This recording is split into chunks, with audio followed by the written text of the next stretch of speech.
Okay, எல்லாத்துக்கும் அஸ்ஸலாமு அலைக்கும் வரஹ்மத்துல்லாஹி வபரகாத்துஹு. என் வணக்கம் மற்றும் குட் ஈவினிங் ஃப்ரெண்ட்ஸ். அப்ப ரெக்கார்டிங் சத்தம் கேட்டதானே எல்லாத்துக்கும்? ரெக்கார்டிங் முடிந்த சத்தம்?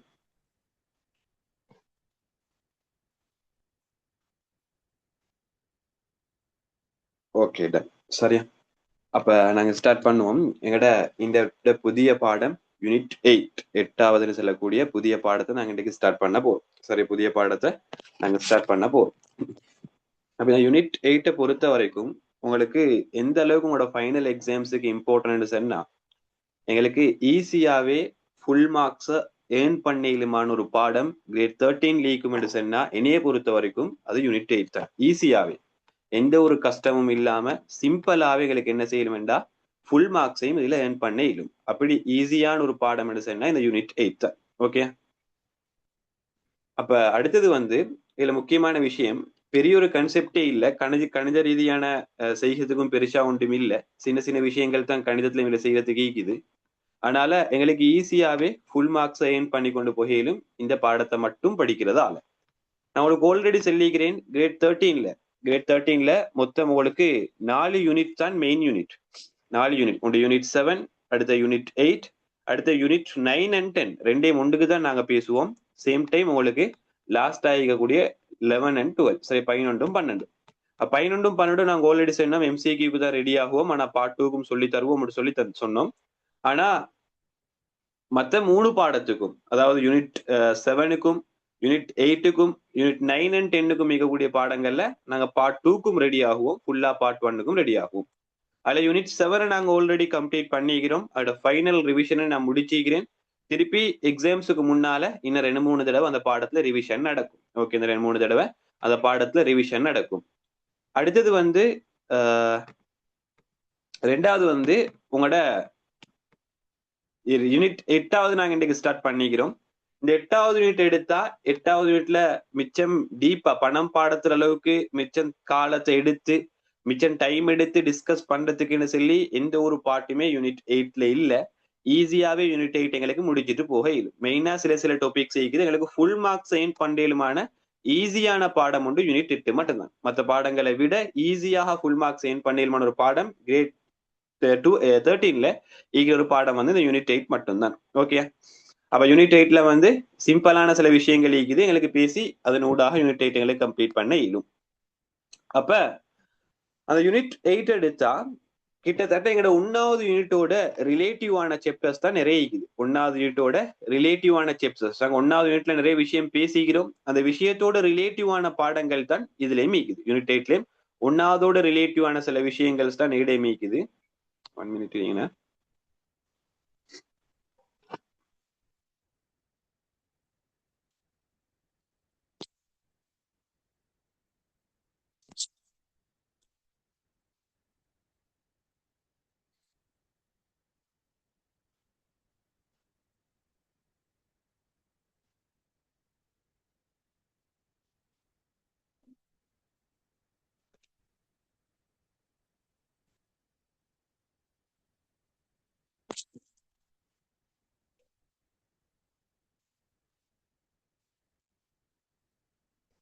ஓகே, இப்போ உங்களுக்கு கிளியர் தானே? யாராச்சும் ஒருத்தர் கன்ஃபார்ம் பண்ணுங்க. நான் இப்ப ஷேர் பண்ணிக்கிறது கிளியரா இல்லாட்டி 2 இது காட்டுது பிடிஎஃப் மாதிரி? இல்ல சார், ஷேர் பண்ணிக்க ஸ்கிரீன்ல பிடிஎஃப் எல்லாத்துக்கும் கிளியரா விளங்குதா? கேமரா ரெண்டுமே ஒரே டைம்ல ஸ்கிரீன்ல விளங்குதா?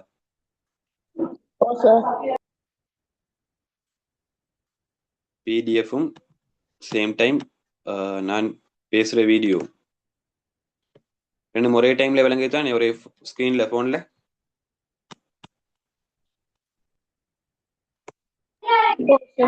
அப்ப நான் ஸ்டார்ட் பண்ணி கொண்டு போறேன்.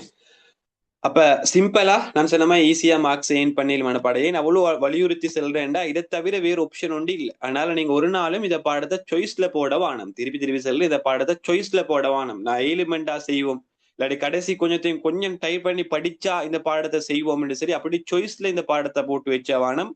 கன்ஃபார்மா டெஃபினெட்லி இந்த கொஸ்டின்ஸ் எப்படி வந்தாலும் நான் செஞ்சுட்டு தான் வாரேன் என்று ரெடி ஆகக்கூடிய ஒரு கொஸ்டின்ஸா இந்த கொஸ்டின்ஸை மாத்துங்க. இந்த கொஸ்டின்ஸ்ல பெருசா ப்ராக்டிக்கல் கொஸ்டின்ஸ், பெருசா ஹார்டான கொஸ்டின்ஸ் எடுக்கிறதுக்கான சந்தர்ப்பம் குறவு. எங்களுக்கு தாராளமா இந்த கொஸ்டின்ஸை சென்ட்ரல் பேங்க் ரிப்போர்ட் பாவிச்சேலும் அப்ப ஈஸியாவே எங்களுக்கு இந்த கொஸ்டின்ஸை வச்சு ஃபுல் மார்க்ஸ் ஏர்ன் பண்ணிலுமான ஒரு பாடம் தான் இந்த பாடம். யூனிட் 7 கம்ப்ளீட் கேட்குறீங்க. யூனிட் 7ல கடைசி பாட்டு ஒன்றிக்குது. அது வந்து வியாழக்கிழமை நடக்கும். நான் ஆல்ரெடி சொன்னேன், பாஸ்ட் பேப்பர்ஸ் டிஸ்கஷன்ஸோட சேர்த்து வியாழக்கிழமை யூனிட் 7ல இருக்கக்கூடிய கடைசி வங்கி முறைமைன்னு சொல்லக்கூடிய கணித ரீதியான பாட்டு ஒன்றிக்கு அது இன்ஷால்லா நடக்கும் யூனிட் 7ல வியாழக்கிழமை. அது இல்லாம நிதி நிறுவனங்களோட கன்செப்ட் ஒன்றிக்குது பிசினஸ் ஸ்டடி. அந்த பிசினஸ் ஸ்டடீஸோட ரிலேட்டிவான பாடம் உண்டு. ஸோ அந்த டைம்ல பிசினஸ் ஸ்டடீஸ்லயும் அதே பாடம் வருது. அப்ப அந்த இடத்துல நான் யூனிட் 7 படிச்சவங்களுக்கு, எக்கனாமிக் கிளாஸஸ் ஜாயின் பண்ணவங்களுக்கு அதே இடத்துல உங்களுக்கு லிங்கை தாரேன். அப்ப நீங்க அதே விஷயத்த அந்த இடத்துல படிக்க சரியா. அப்ப யூனிட் 7ல 2 பார்ட் இருக்குது. இன்னொரு பார்ட் பிசினஸ் ஸ்டடீஸோட ரிலேட்டிவான பார்ட். பிசினஸ் ஸ்டடீஸ்ல நெக்ஸ்ட் நினைக்கிறமைக்கு நெக்ஸ்ட் புதன்கிழமை அந்த பார்ட்டிக்கும், இந்த புதன்கிழமை வார புதன்கிழமை அதோடு உங்களுக்கு நான் தொடர்பு படுத்தி விட்டேன். வியாழக்கிழமை இந்த ஃபைனல் கணக்கு காட்டும் ரிவிஷனும் பிசினஸ் ஸ்டடீஸ்ல எக்கனாமிக்ஸ்ல யூனிட் 7ல. ஓகே, அதனால தான் நாங்க இன்றைக்கு யூனிட் 8 ஸ்டார்ட் பண்ணிட்டோம். அப்ப யூனிட் 8 பொறுத்த வரைக்கும் நான் சொன்ன மாதிரி பெரிய ஒரு கன்செப்ட் ஒன்றே இல்லை, ஈஸியாவே மார்க்ஸ் ஏர்ன் பண்ணிடையிலும் அப்படிப்பட்ட ஒரு பாடம் தான் யூனிட் 8ல இருக்கக்கூடிய பாடம். அப்ப இதுல எடுத்தா உங்களுக்கு கிட்டத்தட்ட தனியொரு பார்ட் 2 கொஸ்டின்ஸ் வரும். தனியொரு பார்ட் 2 கொஸ்டின்ஸ். பார்ட் 2 கொஸ்டின்ஸ் சொல்லக்கொள்ள உங்களுக்கு பொதுவாகவே 6வது கொஸ்டின்ஸா தான் இந்த கொஸ்டின்ஸ் வரும். 6வது கொஸ்டின்ஸா தான் 7வது கொஸ்டின்ஸா தான் இந்த கொஸ்டின்ஸ் வரும். 6வது கொஸ்டின்ஸ் பணம் கேள்வி, 7வது கொஸ்டின்ஸா தான் இந்த கொஸ்டின்ஸ் வரும். அதுல வந்து ஒவ்வொரு மாதிரி கொஸ்டின்ஸ் வரும். துணை கேள்வி உள்ளுக்கு 5 வரும் மேலும், அப்படி இல்லாட்டி சப் கொஸ்டின்ஸ் உள்ளுக்கு 4 வரும் மேலும். அது வந்து பேப்பரை தீர்மானிக்கிற ஒரு டிசைட் படி கொஸ்டின்ஸ்ல டைப்பிங் மாறும். அப்ப நாங்க ரெண்டுக்கும் ரெடியாகி போவோம். ஒரு கொஸ்டின்ஸுக்கு 4 மார்க்ஸ் தாரமாயும் ரெடியாகி போவோம். சில கொஸ்டின்ஸுக்கு 6 மார்க்ஸ் தாரமாயும் கொஸ்டின்ஸ் கேட்கி கிராஃபோட சேர்த்து அப்படிப்பட்ட கொஸ்டின்ஸும் இந்த பாடத்துல நிறைய எடுக்கையிலும். ஸோ அப்படிப்பட்டதுக்கும் நாங்க ரெடியாகி போவோம். அப்ப ஈஸியா எங்களுக்கு அந்த 10 மார்க்ஸ் 100க்கு 10 மார்க்ஸ் ஏர்ன் பண்ணிலும் அந்த 7th கொஸ்டின்ஸை ஃபுல்லா செய்யறதால. அது இல்லாம எம்சிக்யூ மேக்சிமம் ஒரு 5 மார்க்ஸ் கேட்டு வருவான். மேக்சிமம் 5 மார்க்ஸ் கேட்டு வருவான். 5 மார்க்ஸ் டைம் ஈஸியான எம்சிக்யூ தான் போடுவான் மற்ற கொஸ்டின்ஸை விட. ஸோ தெளிவா எங்களுக்கு 15 மார்க்ஸை ஃபுல்லாவே எடுக்க ஏழுமான ஒரு பாடம் தான் இந்த கிரேட் 2 13ல இருக்கக்கூடிய யூனிட் 7 சொல்லக்கூடிய பாடம். ஓகே, யூனிட் 7 சொல்லக்கூடிய இந்த பாடம். இந்த பாடத்தை எங்களுக்கு ஃபுல்லா படிக்கிறது நூடாக ஈஸியா 15 மார்க்ஸ் ஏர்ன் பண்ணி இடும். நான் ஸ்கிரீன்ல எழுதுறது விளங்குது எல்லாத்துக்கும்? ஸ்கிரீன்ல 15 மார்க்ஸ் எழுதி வச்சு எழுதுறது விளங்குது எல்லாத்துக்கும்?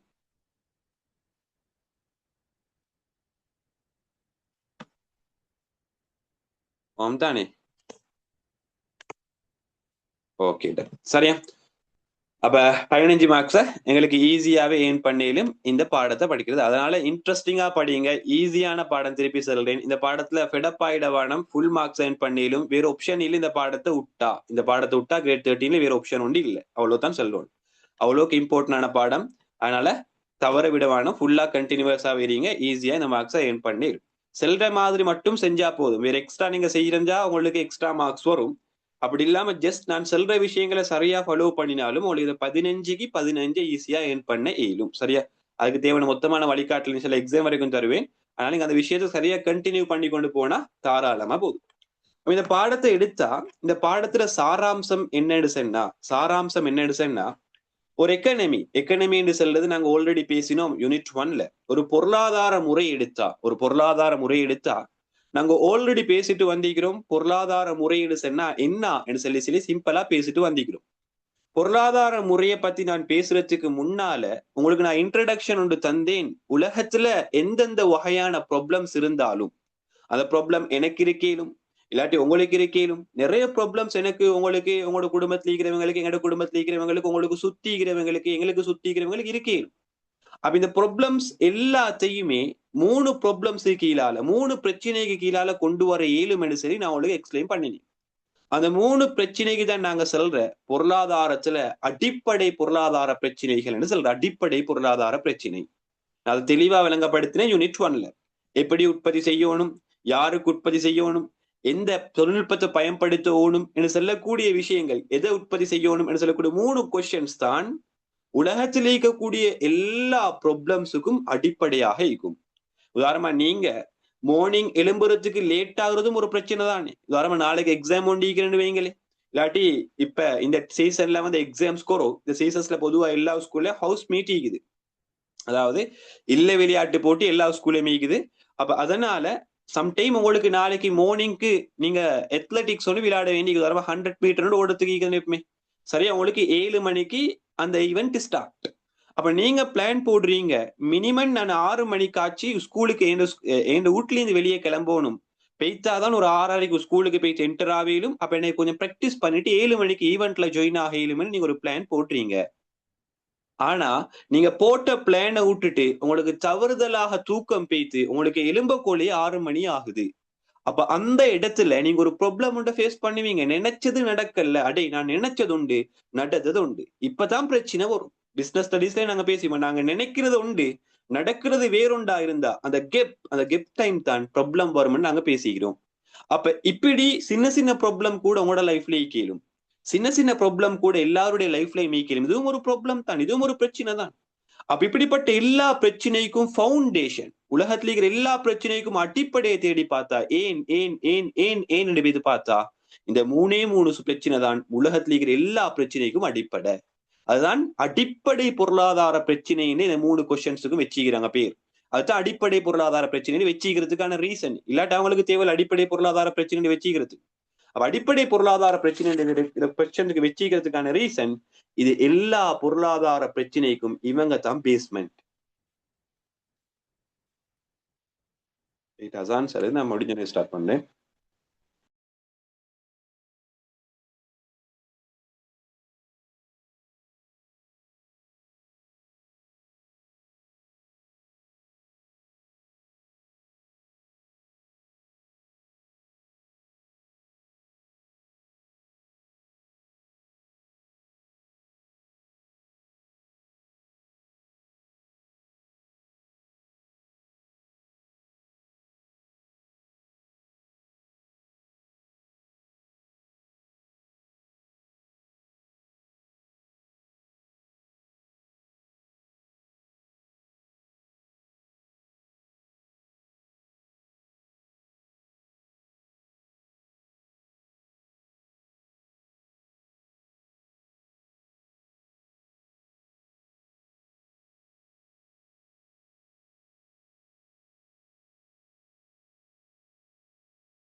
இப்போ ஓகேயா வீடியோவும் ஸ்கிரீனும்?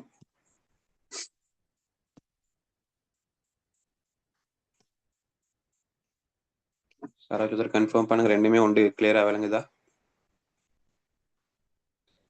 ஓகே தானே?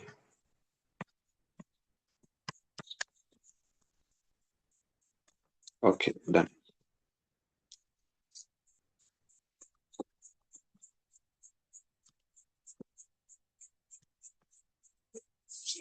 ஓகே, அப்ப நாங்க ஸ்டார்ட் பண்ணுவோம். அப்ப பேசின விஷயமே தான் சிம்பிளா. ரைட்.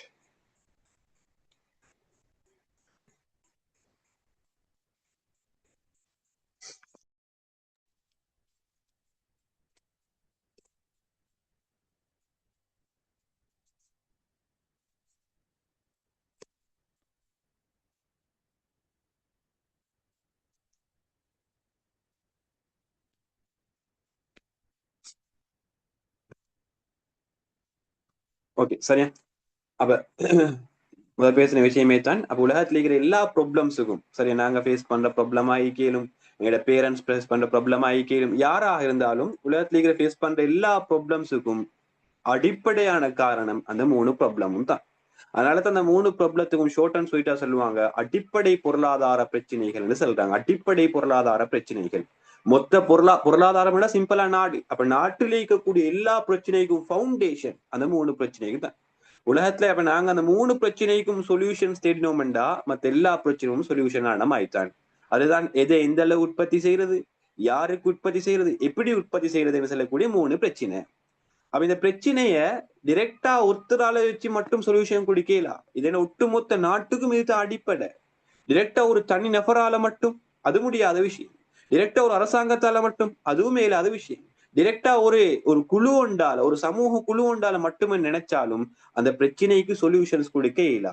அந்த பிரச்சனைக்கு சொல்யூஷன் கொடுக்க ஓணுமெண்டா என்ன செய்யணுமெண்டா ஃபர்ஸ்டுக்கு ஒரு நாடே அதுக்காக வேண்டி ரெடி ஆகணும். ஒரு நாட்டுல எல்லா துறையினரும் அந்த பிரச்சனைக்கு சொல்யூஷன் கொடுக்கறதுக்கு ஒரு குழு ஒன்றாக மாறணும். ஒரு குழு ஒன்றாக மாறும். அப்ப ஒரு நாடு ஃபுல்லாவே ஒன்றிணைஞ்சு நாட்டில் இருக்கக்கூடிய தனிநபர்களாயிக்கேலும், நிறுவனங்களாயிக்கேலும், வீட்டுத்துறை ஆயிக்கேலும், அரசு துறை ஆயிக்கேலும், அதே மாதிரி வெளிநாட்டுத்துறை ஆயிக்கேலும், நாட்டோட தொடர்புடைய இவங்க எல்லாரும் ஒன்று சேர்ந்து ஒரு முறைமை ஒன்று உருவாக்குவாங்க அந்த 3 பிரச்சனைக்கும் சொல்யூஷன்ஸ் தேடுறதுக்கு. அந்த 3 பிரச்சனைக்கும் சொல்யூஷன்ஸ் தேடுறதுக்கு நாட்டுக்குள்ள எல்லாரும் சேர்ந்துதான் அந்த முறைமையை உருவாக்குவாங்க. அப்படி ஒவ்வொரு நாடும் ஒவ்வொரு முறைமைய, ஒவ்வொரு சிஸ்டத்தை பயன்படுத்துவாங்க இந்த பிரச்சனைக்கு சொல்யூஷன்ஸ் தேடுறதுக்கு. அப்படி சில நாடுகள் பின்பற்றக்கூடிய முறையை தான் நாங்க யூனிட் 1ல தெளிவா பேசிட்டு வந்தோம். சில நாடுகள் என்னத்தை செய்வாங்கண்டா சந்தை முறைன்னு சொல்லக்கூடிய சந்தை பொருளாதார முறையை பயன்படுத்துவாங்க. சில நாடு கட்டளையிடல் பொருளாதார முறைன்னு சொல்லி அப்படி ஒரு தனி யுனிக்கான ஒரு பொருளாதார முறையை செஞ்சு கொண்டு வருவாங்க. சில நாடு இது ரெண்டையும் மிக்ஸ் பண்ணி கலப்பு பொருளாதார முறைன்னு சொல்லி பொதுவான இன்னொரு முறையோட பின்பற்றி வருவாங்க. சில நாடு முதலாளித்துவம் என்று சொல்லக்கூடிய பொருளாதார முறை, சில நாடு சோசியலிசம் என்று சொல்லக்கூடிய பொருளாதார முறை, சில நாடு லிபரல் என்று சொல்லக்கூடிய பொருளாதார முறை, சில நாடு அதே மாதிரி ஒவ்வொரு முறைகளை பயன்படுத்தி இந்த 3 அடிப்படை பொருளாதார பிரச்சனைக்கும் அந்த நாட்டில் இருக்கக்கூடிய குழு மக்கள், அந்த நாட்டில் இருக்கக்கூடிய ஒவ்வொரு தரப்பினரும் பிரச்சனைக்கு சொல்யூஷன்ஸ் காண்றதுக்கு முனைவாங்க. தெளிவா விளங்கெடுக்கும். பிரச்சனைக்கு சொல்யூஷன்ஸ் காண்றதுக்கு முனைவாங்க. ஆனா சரியான சொல்யூஷன்ஸ் எடுப்பாங்களா, இல்லாட்டி எடுக்கிற சொல்யூஷன்ஸ் பெர்ஃபெக்டாக இருக்குமா, இல்லாட்டி எடுக்கிற சொல்யூஷன்ஸை நடைமுறைப்படுத்த இயலுமான்றது அது வேற விஷயம், அது வேற ஒரு கன்செப்ட். ஆனா இந்த பொருளாதார முறைமை, இந்த பொருளாதார பிரச்சனைக்கு இப்படி ஒரு முறையொண்ட உருவாக்கித்தான் அவங்க என்ன செய்வாங்கன்ற ஒரு சொல்யூஷன்ஸ் தேட பார்ப்பாங்க. ஒரு முறையொண்ட ஃபாலோ பண்ணி ஒரு முறையொண்ட செஞ்சு அதுலதான் அவங்க சொல்யூஷன்ஸை தேட ஆரம்பிப்பாங்க. இதுக்குத்தான் நாங்க சொல்ற, இந்த முறைக்கு தான் நாங்க சொல்ற பொருளாதார முறை என்று சொல்லலாம். அந்த முறைக்கு ஒரு நோக்கம் உண்டிக்கும். தெளிவா விளங்கெடுக்கும். அந்த முறைக்கு ஒரு நோக்கம் உண்டிக்கும். ஏதாச்சும் ஒரு நோக்கத்தை பேஸ் பண்ணித்தான் அந்த முறை இயங்குவாங்க. உதாரணமா வீட்டுல ஒரு பிரச்சனை வரக்கொள்ள வீட்டுல வாப்பா உம்மா நானா தம்பி தாத்தா தங்கச்சி எல்லாரும் சேர்ந்து ஒரு குரூப்பா எட்டாவி ஒரு தீர்மானம் ஒன்று எடுக்கக்கொள்ள அந்த தீர்மானத்துக்கு ஒரு நோக்கம் உண்டிக்கும் தானே. இந்த தீர்மானத்தால நாங்க இந்த விஷயத்தை தான் அடையணும். உதாரணமா உங்களுடைய அட்வான்ஸ் லெவல் படிக்க வைப்போமா, இல்லாட்டி உங்களுக்கு ஒரு ஜொப்புக்கு அனுப்புவோமான்னு ஒரு பிரச்சனையை அவங்க ஃபேஸ் பண்ணினு வைங்களே. அந்த டைம்ல எல்லாரும் சேர்ந்து ஒரு குழுவாக பிரச்சனையோட தீர்க்கிறதுக்கு முடிவெடுக்கிறதுக்கு குழுவாக உருவாகி அந்த டைம்ல அவங்க ஒரு அடிப்படை வைப்பாங்க. நாங்க எடுக்கிற தீர்மானம் இந்த பொடியனுக்கோ இல்லாட்டி இந்த அட்வான்ஸ் லெவல் செய்யணும்னு நினைக்கிற இந்த கேர்ளுக்கோ என்ன வைக்கப்படாது, அநியாயமாக்கிடப்படாது. அவங்களோட வாழ்க்கைய அநியாயமாக்கிடப்படாது. நாங்க எடுக்கிற தீர்மானத்தால அவங்களுக்கு ஒரு பாசிட்டிவான ஒரு இம்பாக்ட் ஒன்று வரணும் என்று சொல்லி ஒரு அடிப்படை அவங்க பவுண்டேஷனை வச்சுதான் தீர்மானம் எடுப்பாங்க. அப்ப இப்படி ஒரு நோக்கம் உண்டு, இல்லாட்டி உள்ரங்கமான ஒரு எதிர்பார்ப்பு அடிப்படையாக வச்சுதான் அந்த பொருளாதார முறைமையிலிருந்து தீர்மானங்கள் உருவாகும். அப்படிப்படக்கூடிய நோக்கங்கள் வேறுபடக்கொள்ளையும் அந்த பொருளாதார முறைக்கு நாங்க செல்ற பேர் வித்தியாசப்படையும். அவங்க போட்டிக்கிற உள்ரங்கமான அடிப்படை வேறுபடக்கொள்ளையும் அந்த பொருளாதார முறைக்கு நாங்க செல்ற பேர் வித்தியாசப்படையும். சிலவங்கட உள்ரங்க நோக்கம், சில நாட்டினுடைய உள்ரங்க நோக்கம் என்னண்டா, சில பொருளாதார தீர்மானம் எடுக்கக்கூடிய அந்த குழுவோட உள்ரங்க நோக்கம் என்னண்டா, நாங்க ப்ரொஃபிட்டை பேஸ் பண்ணணும், எங்கட எல்லா உற்பத்திலும் ப்ரொஃபிட் ஈக்கணும், நாங்க எப்படியாச்சும் ஒவ்வொருத்தரும் விலையை வச்சு நாங்க இம்ப்ரூவ் ஆகி கொள்ளணும், எங்கட தனி உரிமை சொத்துக்களை நாங்க பாதுகாக்கணும் என்று சொல்லி அந்த மைண்ட் செட்ல சிலவங்க தீர்மானம் எடுப்பாங்க, அதை பேஸ் பண்ணி. அப்படிப்பட்ட அந்த நோக்கத்தோட சில பொருளாதார முறைமைக்கு தீர்மானம் எடுக்கக்கூடிய நாடுகள் எடுத்தா அந்த நாட்டுக்கு தான் நாங்க சொல்றோம் சந்தை பொருளாதார முறையினுடைய நாடுகள்னு சொல்லுவோம், மார்க்கெட் எக்கனமின்னு சொல்றேன். சில நாடு அப்படி இல்லை, நாங்க தீர்மானம் எடுக்கணும் தான், ஆனா இது ஒரு தனிப்பட்ட குழுவுக்கு மட்டும் இண்டிவிஜுவலா எந்த ஒரு பெனிஃபிட்டும் வைத்திடப்படாது.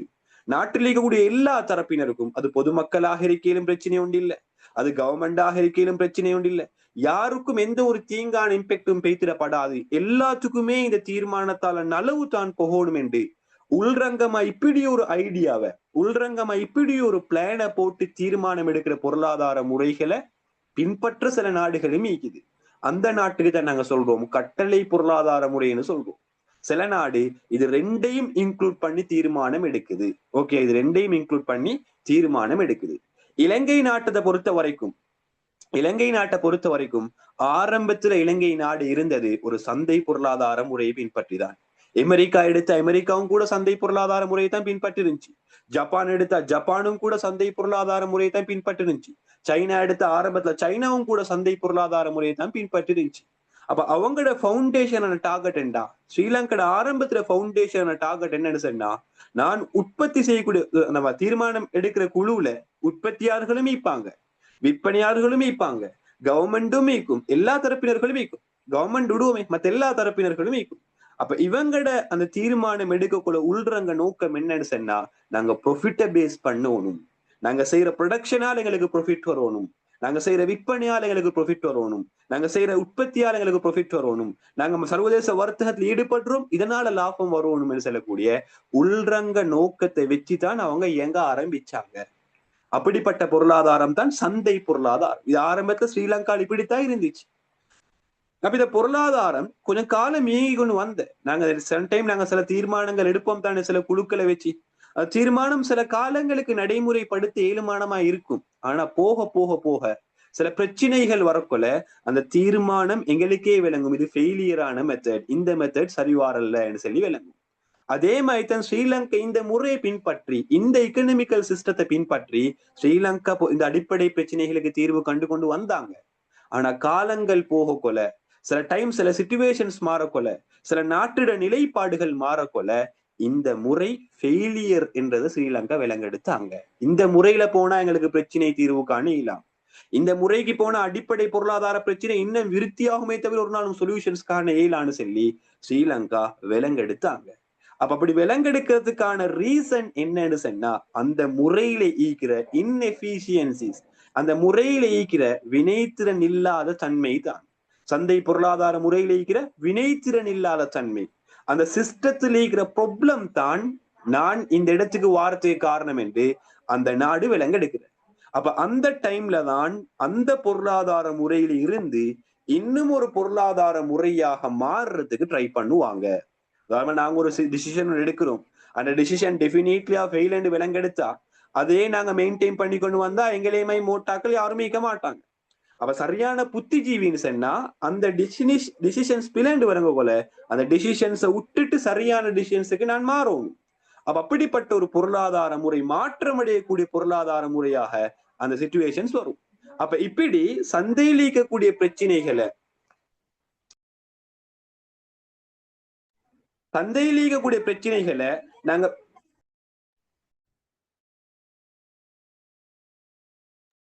சந்தையிலே கூட இந்த பிரச்சனைகளை தீர்வு காண்றதுக்கு அப்ப அந்த முறைகளை பின்பற்றி வந்த நாடுகள் தான் பிளேண்டு விளங்க கொல இன்னொரு முறையாக மாற ட்ரை பண்ணினாங்க, அல்லது அந்த முறையில் இருக்கக்கூடிய பிரச்சனைகளுக்கு சொல்யூஷன்ஸ் கொடுக்க ட்ரை பண்ணினாங்க.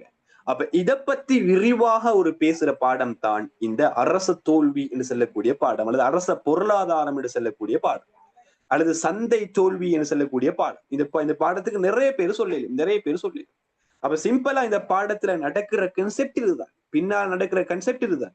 ஃபர்ஸ்டுக்கே ஆரம்பத்துல சந்தை தீர்மானம் எடுக்கிறாங்க லாபத்தை நோக்கமாக கொண்டு, பட் அது ஃபெயிலியர் என்று விலங்கு எடுக்கிறாங்க. அதுக்கு பிறகு சந்தையில அரசாங்கம் உள்ளுக்கு வாரான் இந்த ஃபெயிலியரை தீர்க்கிறதுக்கு. ஏன்னா பொதுவா ஒரு நாட்டுல எந்த தீர்மானத்துல ஃபெயிலியர் ஆனாலும் அது எந்த அடிப்படையாக இருக்கிறது, உற்பத்தியில ஃபெயிலியர் ஆகிலும், நுகர்வுல ஃபெயிலியர் ஆகிலும், முதலீட்டுல ஃபெயிலியர் ஆகிலும், சர்வதேச வர்த்தகத்துல ஃபெயிலியர் ஆகிலும், எந்த இடத்துல ஃபெயிலியர் ஆனாலும் முதலாவதா உள்ளுக்கு வரக்கூடிய ஆள் கவர்மெண்ட் தான். அப்ப கவர்மெண்ட தலையீடு இந்த பொருளாதாரத்தின் மீது படுது. அதுக்கு பிறகு நாங்க நினைக்கிறோம் கவர்மெண்ட் வந்தாச்சு, நாங்க இதுவரைக்கும் இருந்த பிரச்சனை எல்லாம் தீர்வு காண இயலும்னு நாங்க நினைப்போம். ஆனா அதுக்கு பின்னால கவர்மெண்ட் வந்ததுக்கு பின்னால இன்னும் பொருளாதாரம் ஃபெயிலியர் ஆகுது. அப்ப அது தொடர்பான ஒரு பாடம் தான் இந்த பாடம். இன்ட்ரெஸ்டிங்கான ஒரு கதை மாதிரியான பாடம் தான் இந்த பாடம். சரியா, ஒரே ஸ்ட்ரக்சர்ல விளங்கடுங்க, ஈஸியா இந்த பாடத்தை முடிச்சுட்டு போக இயலும். சரியா, ஈஸியா இந்த பாடத்தை ஒரு கதமாய் கடந்துட்டு போக இயலும். அதமா இம்பார்ட்டன்டான ஈஸியான ஒரு பாடம். இதுதான் ஃபவுண்டேஷன். சரியா, இதுதான் இந்த பாடத்துல பின்னாலே இருக்கக்கூடிய பிஹைண்ட் சினாரியோன்னு இதுதான் விஷயம். அப்ப அதை நாங்க ஒவ்வொன்றா டச் பண்ணிட்டு போவோம். ஃபர்ஸ்ட் இருந்து நாங்க பேசினோமா இந்த விஷயத்த ஒவ்வொன்றா பேசிட்டு போவோம்னு சொன்னா ஈஸியா எங்களுக்கு விலங்கு எடுக்க. அப்ப இந்த பாடத்தை மட்டும் படிக்கிறதால உங்களுக்கு பட்ஜெட் எப்படி போடுறது, பட்ஜெட்டுக்குள்ளுக்கு என்னென்ன விஷயம் இன்க்ளூட் ஆகுறது, அந்த பட்ஜெட் இது வரைக்கும் உங்களுக்கு பட்ஜெட் தொடர்பான ஒரு அறிவும் நீக்காது. உதாரணமா பட்ஜெட் வாசிக்கிறவன், அதாவது நிதி அமைச்சர் பட்ஜெட்டை வாசிப்பாரு தானே, இப்படின்னு சொல்லி. அப்ப அந்த டைம்ல உங்களுக்கு பட்ஜெட் வாசிக்கிறது கூட சம்டைம் மண்டைக்கு போகாது, என்ன கான்செப்ட் சொல்றான்னு சொல்லி. அப்ப இந்த பாடத்தை படிக்கிறதுக்கு பின்னால உங்களுக்கு விளங்கும், இதுதான் பட்ஜெட்ல வாசிக்கிறான், இந்த விஷயம் இந்த இடத்துல இப்படித்தான் நடந்து கொண்டிருக்குது, பார்லிமெண்ட்ல இதுதான் நடக்குது. பார்லிமெண்ட்டை பாக்குற பாயிண்ட் ஆஃப் வியூ இந்த பாடத்துக்கு பின்னால டெஃபினிட்லியா மாறும். மாறாட்டி இந்த பாடத்தை நீங்க சரியா படிச்சில்லைன்னு சொல்லி அர்த்தம். சரியா, மாறாட்டி பாடத்தை நீங்க சரியா படிச்சில்லைன்னு சொல்லி அர்த்தம். அப்படி நீங்க பார்லிமெண்ட்டை பாக்குற பாயிண்ட் ஆஃப் வியூ, பார்லிமெண்ட்ல என்ன நடக்குது, அதுக்குள்ளுக்கு எப்படி தீர்மானம் எடுக்கிறாங்கன்னு எல்லா விஷயமும் உங்களுக்கு இந்த பாடத்தினூடாக தெரியாட்டி இந்த பாடத்தை நீங்க ஃபுல்லா கம்ப்ளீட் பண்ணி இல்லைன்னு அர்த்தம். ஓகே, அப்ப இது எல்லா விஷயமும் இந்த பாடத்துக்கு கீழால வருது. எக்கனாமிக்ல ஆக இம்பார்ட்டன்டான ஒரு பாடம் தான் இந்த பாடம். இந்த பாடத்துல உங்களுக்கு ஃபர்ஸ்டுக்கே ஒரு தலைப்பு தந்திக்கிறான், சந்தை தோல்வி என்று சொல்லக்கூடிய தலைப்பு, மார்க்கெட் ஃபெயிலியர் என்று சொல்லக்கூடிய தலைப்பு. ஃபர்ஸ்டுக்கே ஸ்டார்ட் பண்றது ஃபெயிலியரை வச்சுதான். ஃபர்ஸ்டுக்கே ஸ்டார்ட் பண்றது இந்த பாடத்துல ஃபெயிலியரை வச்சுதான். ஏன்னு சொன்னா இந்த பாடம் ஃபெயிலியர்ல இருந்து பாஸ் ஆகுறதுக்கு ட்ரை பண்ணி திருப்பி ஃபெயில் ஆன ஒரு பாடம் தான் இந்த பாடம். சிம்பிளா சொல்ல போனா ஒருத்தர் இருக்கிறாரு, அவர் ட்ரை பண்றாரு பாஸ் ஆகுறதுக்கு, பட் அவர் ஃபெயில் ஆன பிறகு இன்னொரு கூட்டாளியோட சேர்ந்து கொள்றாரு, பாஸ் ஆகணும்னு சொல்லி அந்த கூட்டாளி சேர்றதால ஈக்கிறதும் இல்லாம பெய்யுது. அப்படிப்பட்ட ஒரு பாடம் தான் இந்த பாடம். அப்ப இதுல சந்தைன்னு சொல்லக்கூடிய கன்செப்ட் என்னன்னு சொன்னா நான் முதல் சொன்ன அதே விஷயம் தான். அந்த அடிப்படை 3 பொருளாதார பிரச்சனை ஈக்குதானே, எதை எந்த உற்பத்தி செய்யறது, எப்படி உற்பத்தி செய்யறது, யாருக்கு உற்பத்தி செய்யறது, இந்த 3 பிரச்சனை. இந்த 3 பிரச்சனைக்கும் சொல்யூஷன்ஸ் காணணும். ஆனா சந்தையில எதை பேஸ் பண்ணுவாங்கண்டா லாபத்தை பேஸ் பண்ணுவாங்க. நான் சொன்ன ஒரு உள்நோக்கம் உண்டிக்கும் சொல்லி தீர்மானம் எடுக்கிறதுக்கு. அப்ப அது உள்நோக்கமாக லாபத்தை எடுக்கணும். எப்படியாச்சும் நான் எந்த ப்ரொடக்ட் பண்ணினாலும் பரவாயில்ல, எனக்கு அந்த ப்ரொடக்டால லாபம் வரணும், அந்த லாபத்தால நான் இம்ப்ரூவ் ஆகணும், அந்த லாபத்தால நான் மோட்டிவேட் ஆகணும், அந்த லாபத்தால் என் உற்பத்தி அதிகரிக்கணும், அந்த லாபத்தால் என் முதலீடு அதிகரிக்கணும், அந்த லாபத்தால் என் சர்வதேச வர்த்தகம் அதிகரிக்கணும் என்ற ஒரு மறைமுகமான லாபத்தை மையமாக கொண்டு அந்த அடிப்படை பொருளாதார பிரச்சனைக்கு தீர்வு காண்ட ஒரு பொருளாதார முறைக்கு தான் நாங்க சொல்ற சந்தை பொருளாதார முறைன்னு சொல்றோம். நாங்க யூனிட் 1ல தெளிவா பேசிட்டு வந்தோம் சந்தை பொருளாதார முறை தொடர்பான விஷயத்தை. அப்ப இவங்களோட மெயின் தீர்மானம் எல்லாம், இவங்களோட தீர்மானம் அடிப்படை பொருளாதார பிரச்சனைக்கு தீர்மானம் எடுக்க கொள்ள மெயினா இவங்க பவுண்டேஷனா பாக்குறது இதுல லாபம் மீக்கிதான்னு தான் பார்ப்பாங்க. மெயினான விஷயம் லாபம். அப்ப டிரெக்டா எங்களுக்கு சில விஷயங்கள்ல எங்களுக்கு மெயினா நல்லா விளங்கடுங்க, நீங்க அக்கௌண்டிங்ல படிச்சுப்பீங்க. சில இடங்கள்ல எங்களுக்கு டிரெக்டா லாபத்தை கணிப்பீடு செய்ய இயலாம், லாபத்தை டிரெக்டா கணிப்பீடு செய்ய இயலாம், டிரெக்டா இதுக்குள்ள லாபம் மீக்குமாடு பார்க்க இயலாம். அந்த டைம்ல நாங்க என்னத்தை பார்ப்போம்டா அந்த பண்டங்களை விலையை வச்சு பார்ப்போம். உதாரணமா சில பண்ட மிக எக்ஸ் பொருள் ஒண்டிக்கு 1000 ரூபாய், Y பொருள் ஒண்டிக்கு 1200 ரூபாய். இப்ப எங்களுக்கு இந்த பொருள் எந்த பொருள் ஹை ப்ராஃபிட்னு சொல்லி கண்டுபிடிக்கிறது கஷ்டம் என்று வைப்போம். அப்ப இந்த டைம்ல உற்பத்தியாளர் எதை பார்ப்பாங்கண்டா பிரைஸை தான் பார்ப்பாங்க. எது கூடயோ அதைத்தான் உற்பத்தி செய்ய பார்ப்பாங்க. அப்ப இப்படி லாபத்தை மறைமுகமாக காட்டுற ஒரு எக்கனாமிக்ல டூல் உண்டு தான் பிரைஸ் என்று சொல்லக்கூடிய விஷயம். அப்ப இந்த சந்தை பொருளாதாரத்தை பொறுத்த வரைக்கும், இந்த மார்க்கெட் எக்கனமியை பொறுத்த வரைக்கும் இவங்க யூஸ் பண்ற ஒரு டெக்னிக்கல் டூல், ஒரு தீர்மானம் எடுக்கிறதுக்கான ஒரு டூல் தான் இந்த விலை என்று சொல்லக்கூடிய டூல், டெக்னிக்கல் டூல். ஒரு பேஸ்மெண்ட் தான் விலை, ஒரு பேஸ்மெண்ட் தான் விலை, ஒரு டெக்னிக்கல் டூல் தான் விலை. அப்ப இந்த டூலை வச்சுதான் கணிப்பீடு செய்வாங்க எந்த பொருள் லாபமாக இருக்கும். எந்த பொருள் லாபமாக இருக்குமோ அந்த பொருளுக்கு தான் உற்பத்திக்கான வளங்கள் ஒதுக்கீடு செய்யப்படும். இதுதான் சந்தை பொருளாதாரம். அப்ப இதுல நாங்க 3 பிரச்சனை பேசுறோம் தானே, அடிப்படை பொருளாதார பிரச்சனை. 3 பொருளாதார பிரச்சனை நாங்க ஆல்ரெடி யூனிட் 1லயும் பேசிக்கிறோம். நான் இப்பயும் உங்களுக்கு சொல்லி தந்தேன். அதுல முதலாவது பிரச்சனை தான் எதனை ப்ரொடக்ஷன் பண்ணணும், எதை நாங்க ப்ரொடக்ஷன் பண்ணணும். ஃபர்ஸ்ட் அதை எங்களுக்கு விளங்கணும், எதோ ப்ரொடக்ஷன் பண்ணணும். சேம் டைம் எந்த அமௌண்ட்ல ப்ரொடக்ஷன் பண்ணணும். ரெண்டாவது எங்கட பிரச்சனை ஒண்டிக்குது, எப்படி உற்பத்தி செய்யணும், எப்படி எதை வச்சு ப்ரொடக்ஷன் பண்ற, நான் ஒரு ஓண்டா கிளியரா விளங்கப்படுத்துறேன். மூணாவது இந்த உற்பத்தி யாருக்கு போய்த்து சேரணும். இதுதான் 3 அடிப்படை பொருளாதார பிரச்சனை. அப்ப இந்த பிரச்சனையை தீர்க்கிறதுக்கு தான் இந்த சந்தை பொருளாதார முறை அந்த நாடு பின்பற்றி வருது. அப்ப இந்த சந்தை பொருளாதார முறையில எப்படி இவங்க பிரச்சனைக்கு சொல்யூஷன்ஸ் காணுவாங்கன்னு சொன்னா, ஃபர்ஸ்ட்டுக்கு எதனை உற்பத்தி செய்தல் அல்லது எந்த அளவு உற்பத்தி செய்தல் சொல்லக்கூடிய அந்த 2 பிரச்சனைக்கு எப்படி தீர்வு காணுவாங்கண்டா, இந்த ப்ரொடக்ஷன்ல நிறைய வகையான ப்ரொடக்ஷன் நாட்டுல இருக்கும். உதாரணமா நாட்டுல ஒரு 2 ப்ரொடக்ஷன் மட்டுமில்லை, எவ்வளவு வகையான உற்பத்திகள். உதாரணமா நீங்க ஒரு ப்ரொடியூசர் வைங்களே, இப்ப நீங்க ஒரு ப்ரொடியூசர் அட்வான்ஸ் லெவல் முடிஞ்சு நீங்க மார்க்கெட்டுக்கு வந்திருக்கிறீங்க உற்பத்தி செய்யணும்னு சொல்லி. இப்ப உங்களுக்கு உற்பத்தி செய்யணும், உங்களுக்கு மார்க்கெட்டுக்கு வந்த பிறகு விளங்க நாட்டுல எவ்வளவு உற்பத்திகள் இருக்குது. ஒரு வகையான உற்பத்தி மட்டும் இல்ல, வாகனத்தை எடுத்தா வாகனத்துல 1000 கணக்கான வகையான உற்பத்திகள் இருக்குது. படிப்பைட்டங்கள் எடுத்தா படிப்பைட்டங்கள்ல மட்டும் 1000 2000 வகையான உற்பத்திகள் இருக்குது. அதே மாதிரி எல்லா துறையிலும் 1000 2000 வகையான உற்பத்திகள் ஈந்து கொண்டு தான் நீக்குது. அப்ப நீங்க பாக்குறீங்க இதுல நான் எதை உற்பத்தி செய்யணும், உற்பத்தி செய்யணும் தானே பிரச்சனை சொல்யூஷன் காணணும் தானே. அப்ப நீங்க மார்க்கெட் எக்கனமியில ஒரு பர்சனாக இருந்தா நீங்க பாப்பீங்க இந்த எல்லா உற்பத்திலையும் எது எனக்கு ஹை ப்ராஃபிட் தார உற்பத்தி என்றுதான் பாப்பீங்க. அதுதான் உங்களோட மெயின் கன்சிடராக இருக்கும். மார்க்கெட் எக்கனமியில இருக்கிற எல்லாருமே அப்படிதான் தீர்மானிப்பாங்க. உற்பத்தியாளர்களும் அப்படி அந்த பாயிண்ட் ஆஃப் வியூல தான் பார்ப்பாங்க. ஏற்றுமதியாளர்கள் இலங்கை நாட்டோட தொடர்புல இருக்கிறாங்கன்னா அந்த அவங்களும் தீர்மானம் எடுக்கக்குள்ள ப்ராஃபிட்டை தான் பேஸ் பண்ணுவாங்க. அதே மாதிரி முதலீட்டாளர்களும் முதலீட்டாளர்களும் எதுக்கு முதலீடு செய்யணும் என்று பார்க்கக்குள்ள அவங்களும் லாபத்தை தான் பேஸ் பண்ணுவாங்க இந்த சந்தை பொருளாதாரத்தை பொறுத்த வரைக்கும். அப்ப நீங்க பாப்பீங்க எல்லா உற்பத்திகளையும் சமரைஸ் பண்ணி ஒரு 3 ப்ரொடக்ஷனுக்குள்ள கொண்டு வருவீங்க. உதாரணம் அந்த 3ல வெப்பமே ஒன்று கல்வியை உற்பத்தி செய்யணும் என்ற உங்களுக்கு ஐடியா உண்டிக்குது. 2வது நீங்க ஹலால் ஹராம் ஒன்னும் பாக்குறதுன்னு வெப்பம், எக்ஸாம்பிள் போதை பொருட்களை உற்பத்தி செய்யணும். 3வது ஆள் கடத்தல் செய்யணும். இது 3ம் உங்களோட ப்ரொடக்ஷனுக்கு வாரீங்க. ஆள் கடத்தல் சரியா, ஆள் கடத்தல்னா உங்களுக்கு நல்லா இப்ப கேள்விப்பட்டிருக்கிற நியூஸ்ல ஆஹா ஃபேமஸா போற ஒரு நியூஸ் தான் பேரும் மறந்த ஷிப்டினா பேர் சரியா, நீங்க பாத்திப்பீங்க சோசியல் மீடியால நிறைய பாத்திப்பீங்க. பெரிய பெரிய உலகளாவிய ரீதியில ஃபேமஸ் ஆனவங்க கூட அந்த அந்த அந்த அதோட ரிலேட்டிவான இதோட தொடர்பு ஆகிக்கிறீங்கன்னு சொல்லி நீங்க பாத்திப்பீங்க. நியூஸ் பாத்தீங்கன்னா விளங்கிக்கும். சோசியல் மீடியா நீங்க திறந்தாவே மோஸ்டா அந்த அவரோட நியூஸ் தான் வருது சரியா. அவரோட பேர் மட்டும் சரியா ஞாபகம் இல்ல, ஸ்டீவனா என்னமோ தான் சரியா. அப்ப சின்ன சின்ன குழந்தைகளை கடத்தி அது ஒரு தனி தீவுல கொண்டு போயிட்டு அதை பெரிய பெரிய புள்ளிகள், அதாவது ஒரு உலகம் மதிக்கிற அளவுக்கு ஈக்கக்கூடிய மக்களுக்கு என்ன செய்வாங்கன்னு சொன்னா தன்னோட சொந்த பாலியல் தேவைக்காக வேண்டி விற்பனை செஞ்சுக்கிறாங்க. ஒரு பிரமாண்டமான கொடூரமான ஒரு நடவடிக்கை. அப்ப அந்த நடவடிக்கைய செய்வோமான்னு சரி நீங்க ஒரு பிளான போட்டிக்கிறேன்னு வைப்போம். ஏன்னா அதுல ப்ராஃபிட் கூட தானே பாருங்க, கோடி கணக்கு ட்ரில்லியன் கணக்கு மில்லியன் கணக்கு ப்ராஃபிட் வரும் முதல்ல எல்லாம். அப்ப அப்படி இந்த 3ல ஏதாச்சும் ஒரு ப்ரொடக்ஷனை பண்ணணும் என்று நீங்க ஒரு ஐடியா வச்சுக்கிறீங்க. இப்ப நீங்க பாக்குறீங்க கல்வியை ப்ரொடக்ஷன் பண்ணினா ஒவ்வொரு புள்ளியாட்டா கெஞ்சி கொண்டு கிளாஸ் ஃபீஸுக்குன்னு வைப்பேன். நீங்க உதாரணமா நீங்க கிளாஸ் செய்யும் ஐடியா எடுத்துக்கீங்க கிளாஸ்ல. அப்ப நீங்க பாக்குறீங்க அப்படி கல்வி எடுத்து கொடுத்தா ஒவ்வொரு புள்ளியா மெசேஜ் போட்டு ஈக்க வேண்டி வரும், ஃபீஸை போடுங்கன்னு சொல்லி. அப்ப இது இஷ்யூ உண்டு, சேர்க்கிறதுக்கே எனக்கு உசுறு பேய்த்திடும். அப்ப அதனால இந்த துறை வானம் என்று நீங்க முடிவெடுக்க முன்னால பாப்பீங்க. அதுல லாபம் மீக்குதான்னு பாப்பீங்க. லாபம் மீக்குதான்னு பார்க்கல உதாரணம் எங்கட கிளாஸ் எடுப்போமே சிம்பிளா. அப்ப நாங்க எடுக்கிற ஃபீஸ் எடுத்து பார்த்தா ஒரு சின்ன ஒரு லிமிட்டடான ஒரு ஃபீஸ்.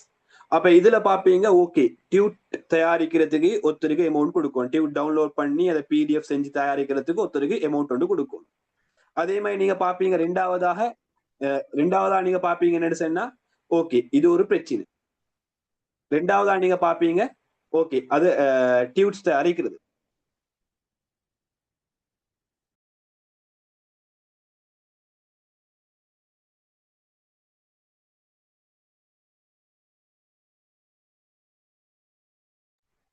ஓகே சரியா கோலன் வந்து சரி. அப்ப ரெண்டாவதா நீங்க பாக்குறீங்க ஓகே டியூட்ஸ் தயாரிக்கணும் ஒரு கொஸ்டி. ரெண்டாவதா பாக்குறீங்க ரெக்கார்டிங் கொடுக்கணும். இது ஒரு பிரச்சனை. ரெக்கார்டிங் கொடுக்க கூட நார்மலா யூடியூபுக்கு மட்டும் நீங்க அப்லோட் பண்றதுக்கு டெய்லி 2 GB டேட்டா வேஸ்ட் பண்ணணும். யூடியூபுக்கு நீங்க ரெக்கார்டிங்க டவுன்லோட் பண்றதுக்கு 1 GB, ரெக்கார்டிங் அப்லோட் பண்றதுக்கு இன்னொரு GB, கிட்டத்தட்ட 2 ஹவர் கிட்ட போன் ஒர்க் ஆகும் இருக்கும். அப்ப இது ஒரு கொஸ்டிக்கு டெய்லி. அப்ப உங்களுக்கு டைம் டேபிள் படி வரைக்கும் டெய்லி கிளாஸ் அப்படின்னா 60 GB தேவை யூடியூப்ல மட்டும் வீடியோ அப்லோட் பண்றதுக்கு. மூணாவதா பாக்குறீங்க வீடியோ ரெக்கார்ட் பண்ணணும்னா ஜூம்ல நீங்க மாசம் ஜூம் பேக்கேஜ் பேச்சஸ் பண்ணுவோம். நம்ம ஜூம் பேக்கேஜ் பேசஸ் பண்ணா கிட்டத்தட்ட மாசம் 6000 கிட்ட அதுக்கு பேமெண்ட் பண்ணுவோம். அப்ப அப்படி இப்படி எல்லாம் போய் பார்த்தா நீங்க பாக்குறீங்க அது லிமிட்டடான ஒரு சின்ன ஒரு எஃபர்ட்டுக்கு ஏத்த ஒரு லாபம் கொண்டு வாரது இல்ல.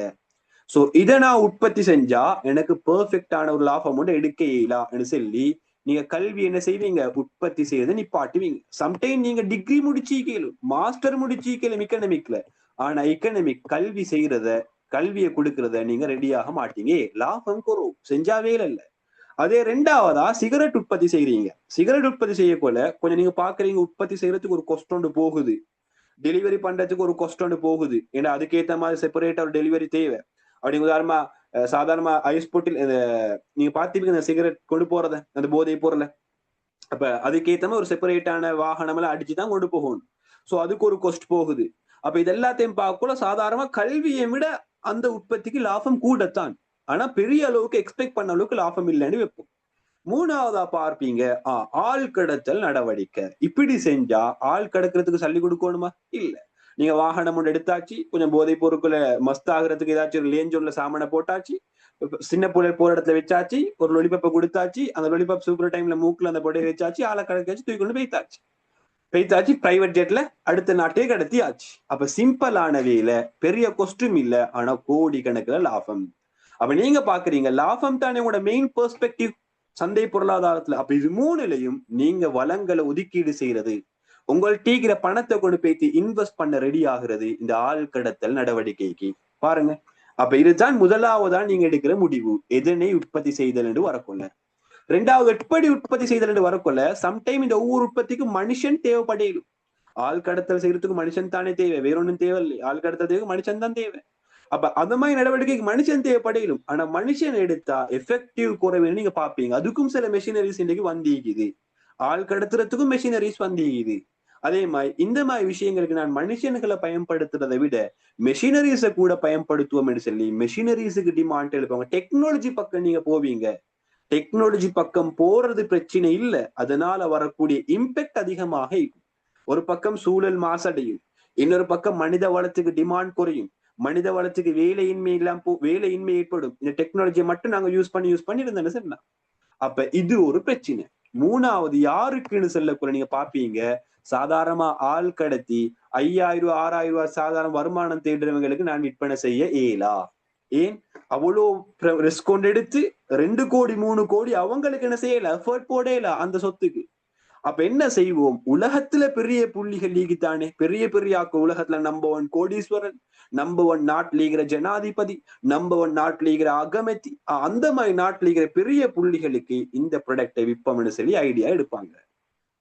அப்ப இப்படி ஒரு ப்ராஃபிட் ஓரியன்ட் தனி சுயநலமான அடிப்படையில தான் இந்த தீர்மானம் நடக்கும் சந்தை பொருளாதாரத்துல. அப்ப இது அவரை பொறுத்த வரைக்கும் பெர்ஃபெக்ட். அவரை பொறுத்த வரைக்கும் அவருடைய அக்கௌண்ட்ல ட்ரில்லியன் மில்லியன் பில்லியன் கணக்கு லாஸ் அள்ளி கூடிக்கொண்டே போகும், ப்ராஃபிட் கூடிக்கொண்டே போகும், எந்த ஒரு பிரச்சனையும் இல்லை. ஆனா சமுதாயம் என்று வரக்கொள்ள, ஒரு நாடு என்று வரக்கொள்ள, அவரை தாண்டி அவரால் வரக்கூடிய பேக்ரவுண்டான சிச்சுவேஷனை பார்க்கக்குள்ள ஒரு நாட்டுக்கு பெரிய ஒரு தீங்கு வந்து கொண்டு இருக்குது. அது எதனை உற்பத்தி செய்தல் என்ற இடத்துலயும் பிரச்சனை இருக்குது. கல்வி உற்பத்தி செஞ்சீங்கன்னா மார்க்கெட்டுக்கு பயனுள்ளதா சரியும். அதே மாதிரி சிகரெட் உற்பத்தி செஞ்சாலும் பிரச்சனை, ஆள் கடத்தல் செஞ்சாலும் பிரச்சனை. இது ரெண்டாலையும் சமூகத்துக்கு எந்த ஒரு பயனும் இல்லை. அப்ப அதனால சமூகம் இத தீமையா பார்ப்பாங்க. இந்த விஷயம் சக்சஸ் ஆன ஒரு டிசிஷன்ஸா பார்க்க மாட்டாங்க. மெயினா பொருளாதாரம் என்று சொல்லக்கூட அவர் மட்டுமில்லை, பொருளாதாரத்துல இருக்குது எல்லா துறையிலும் வைப்பாங்க, மற்ற துறையை பார்ப்பாங்க. இது சக்சஸ் ஆன டிசிஷன்ஸ் ஒன்று இல்லை. ரெண்டாவது எப்படி உற்பத்தி செய்தல் சொல்லக்கூட ஒரு தீர்மானம் எடுத்தது மெஷினரிஸை யூஸ் பண்றதுக்கு. அப்ப மனுஷனுகள் ஈக்கக்குள்ள இவனே மெஷினை தேர்வு செஞ்சுக்கணும், மனுஷன்கள் ஈக்கக்கூட மெஷினை தெரிவு செஞ்சா மனுஷர்களுக்கு வேலை வாய்ப்பு இல்ல போகும்னு சொல்லி மற்ற மனுஷன்கள் தீர்மானம் எடுக்கக்குள்ள அந்த இடத்திலையும் அவரோட தீர்மானம் ஃபெயிலியராக விளங்கும் மக்களுக்கு. அப்ப இப்படி சுயநலத்தை மட்டும் அடிப்படையாக கொண்டு இயங்குற தீர்மான பொருளாதாரத்துல சில இடங்கள்ல சில பாயிண்ட் ஆஃப் வியூல தீர்மானங்கள் பிரச்சனைக்குரியதாக விளங்கும். அப்ப அந்த தீர்மானம் பிரச்சனைக்குரியதாக விளங்கக்கூடத்தான் நாங்க விலங்கெடுக்க வேண்டி வரும். இந்த தீர்மானம் மோஸ்ட் சக்சஸ்ஃபுல்லான ஒரு தீர்மானம் அல்ல. மோஸ்ட் சக்சஸ்ஃபுல்லான தீர்மானம் என்றா அந்த தீர்மானத்தோட ரிலேட்டிவ் ஆகிக்கிற எல்லாருமே அதை எக்ஸெப்ட் பண்ணிக்கொள்ளணும். நீங்க எடுத்த தீர்மானம் பெஸ்ட், உங்களோட தீர்மானம் சரின்னு சில இது எல்லாம் ஒத்துக்கொள்ளணும். ஆனா இதுல எடுத்தவன் மட்டும்தான் ஒத்துக்கொள்றானே தவிர அது மத்தவன் எல்லாம் தடுக்க ரெடி ஆகிறான்டா அது சக்சஸ் ஆன தீர்மானம் அல்ல. அப்ப இந்த டைம் தான் விலங்கெடுக்கிறாங்க. இந்த மெத்தட், இந்த மெத்தடாலஜி, இந்த அடிப்படையை வச்சு தீர்மானம் எடுக்கிறது டெஃபினிட்லியா ஃபெயிலியர்னு சொல்லி தீர்மானம் எடுப்பாங்க.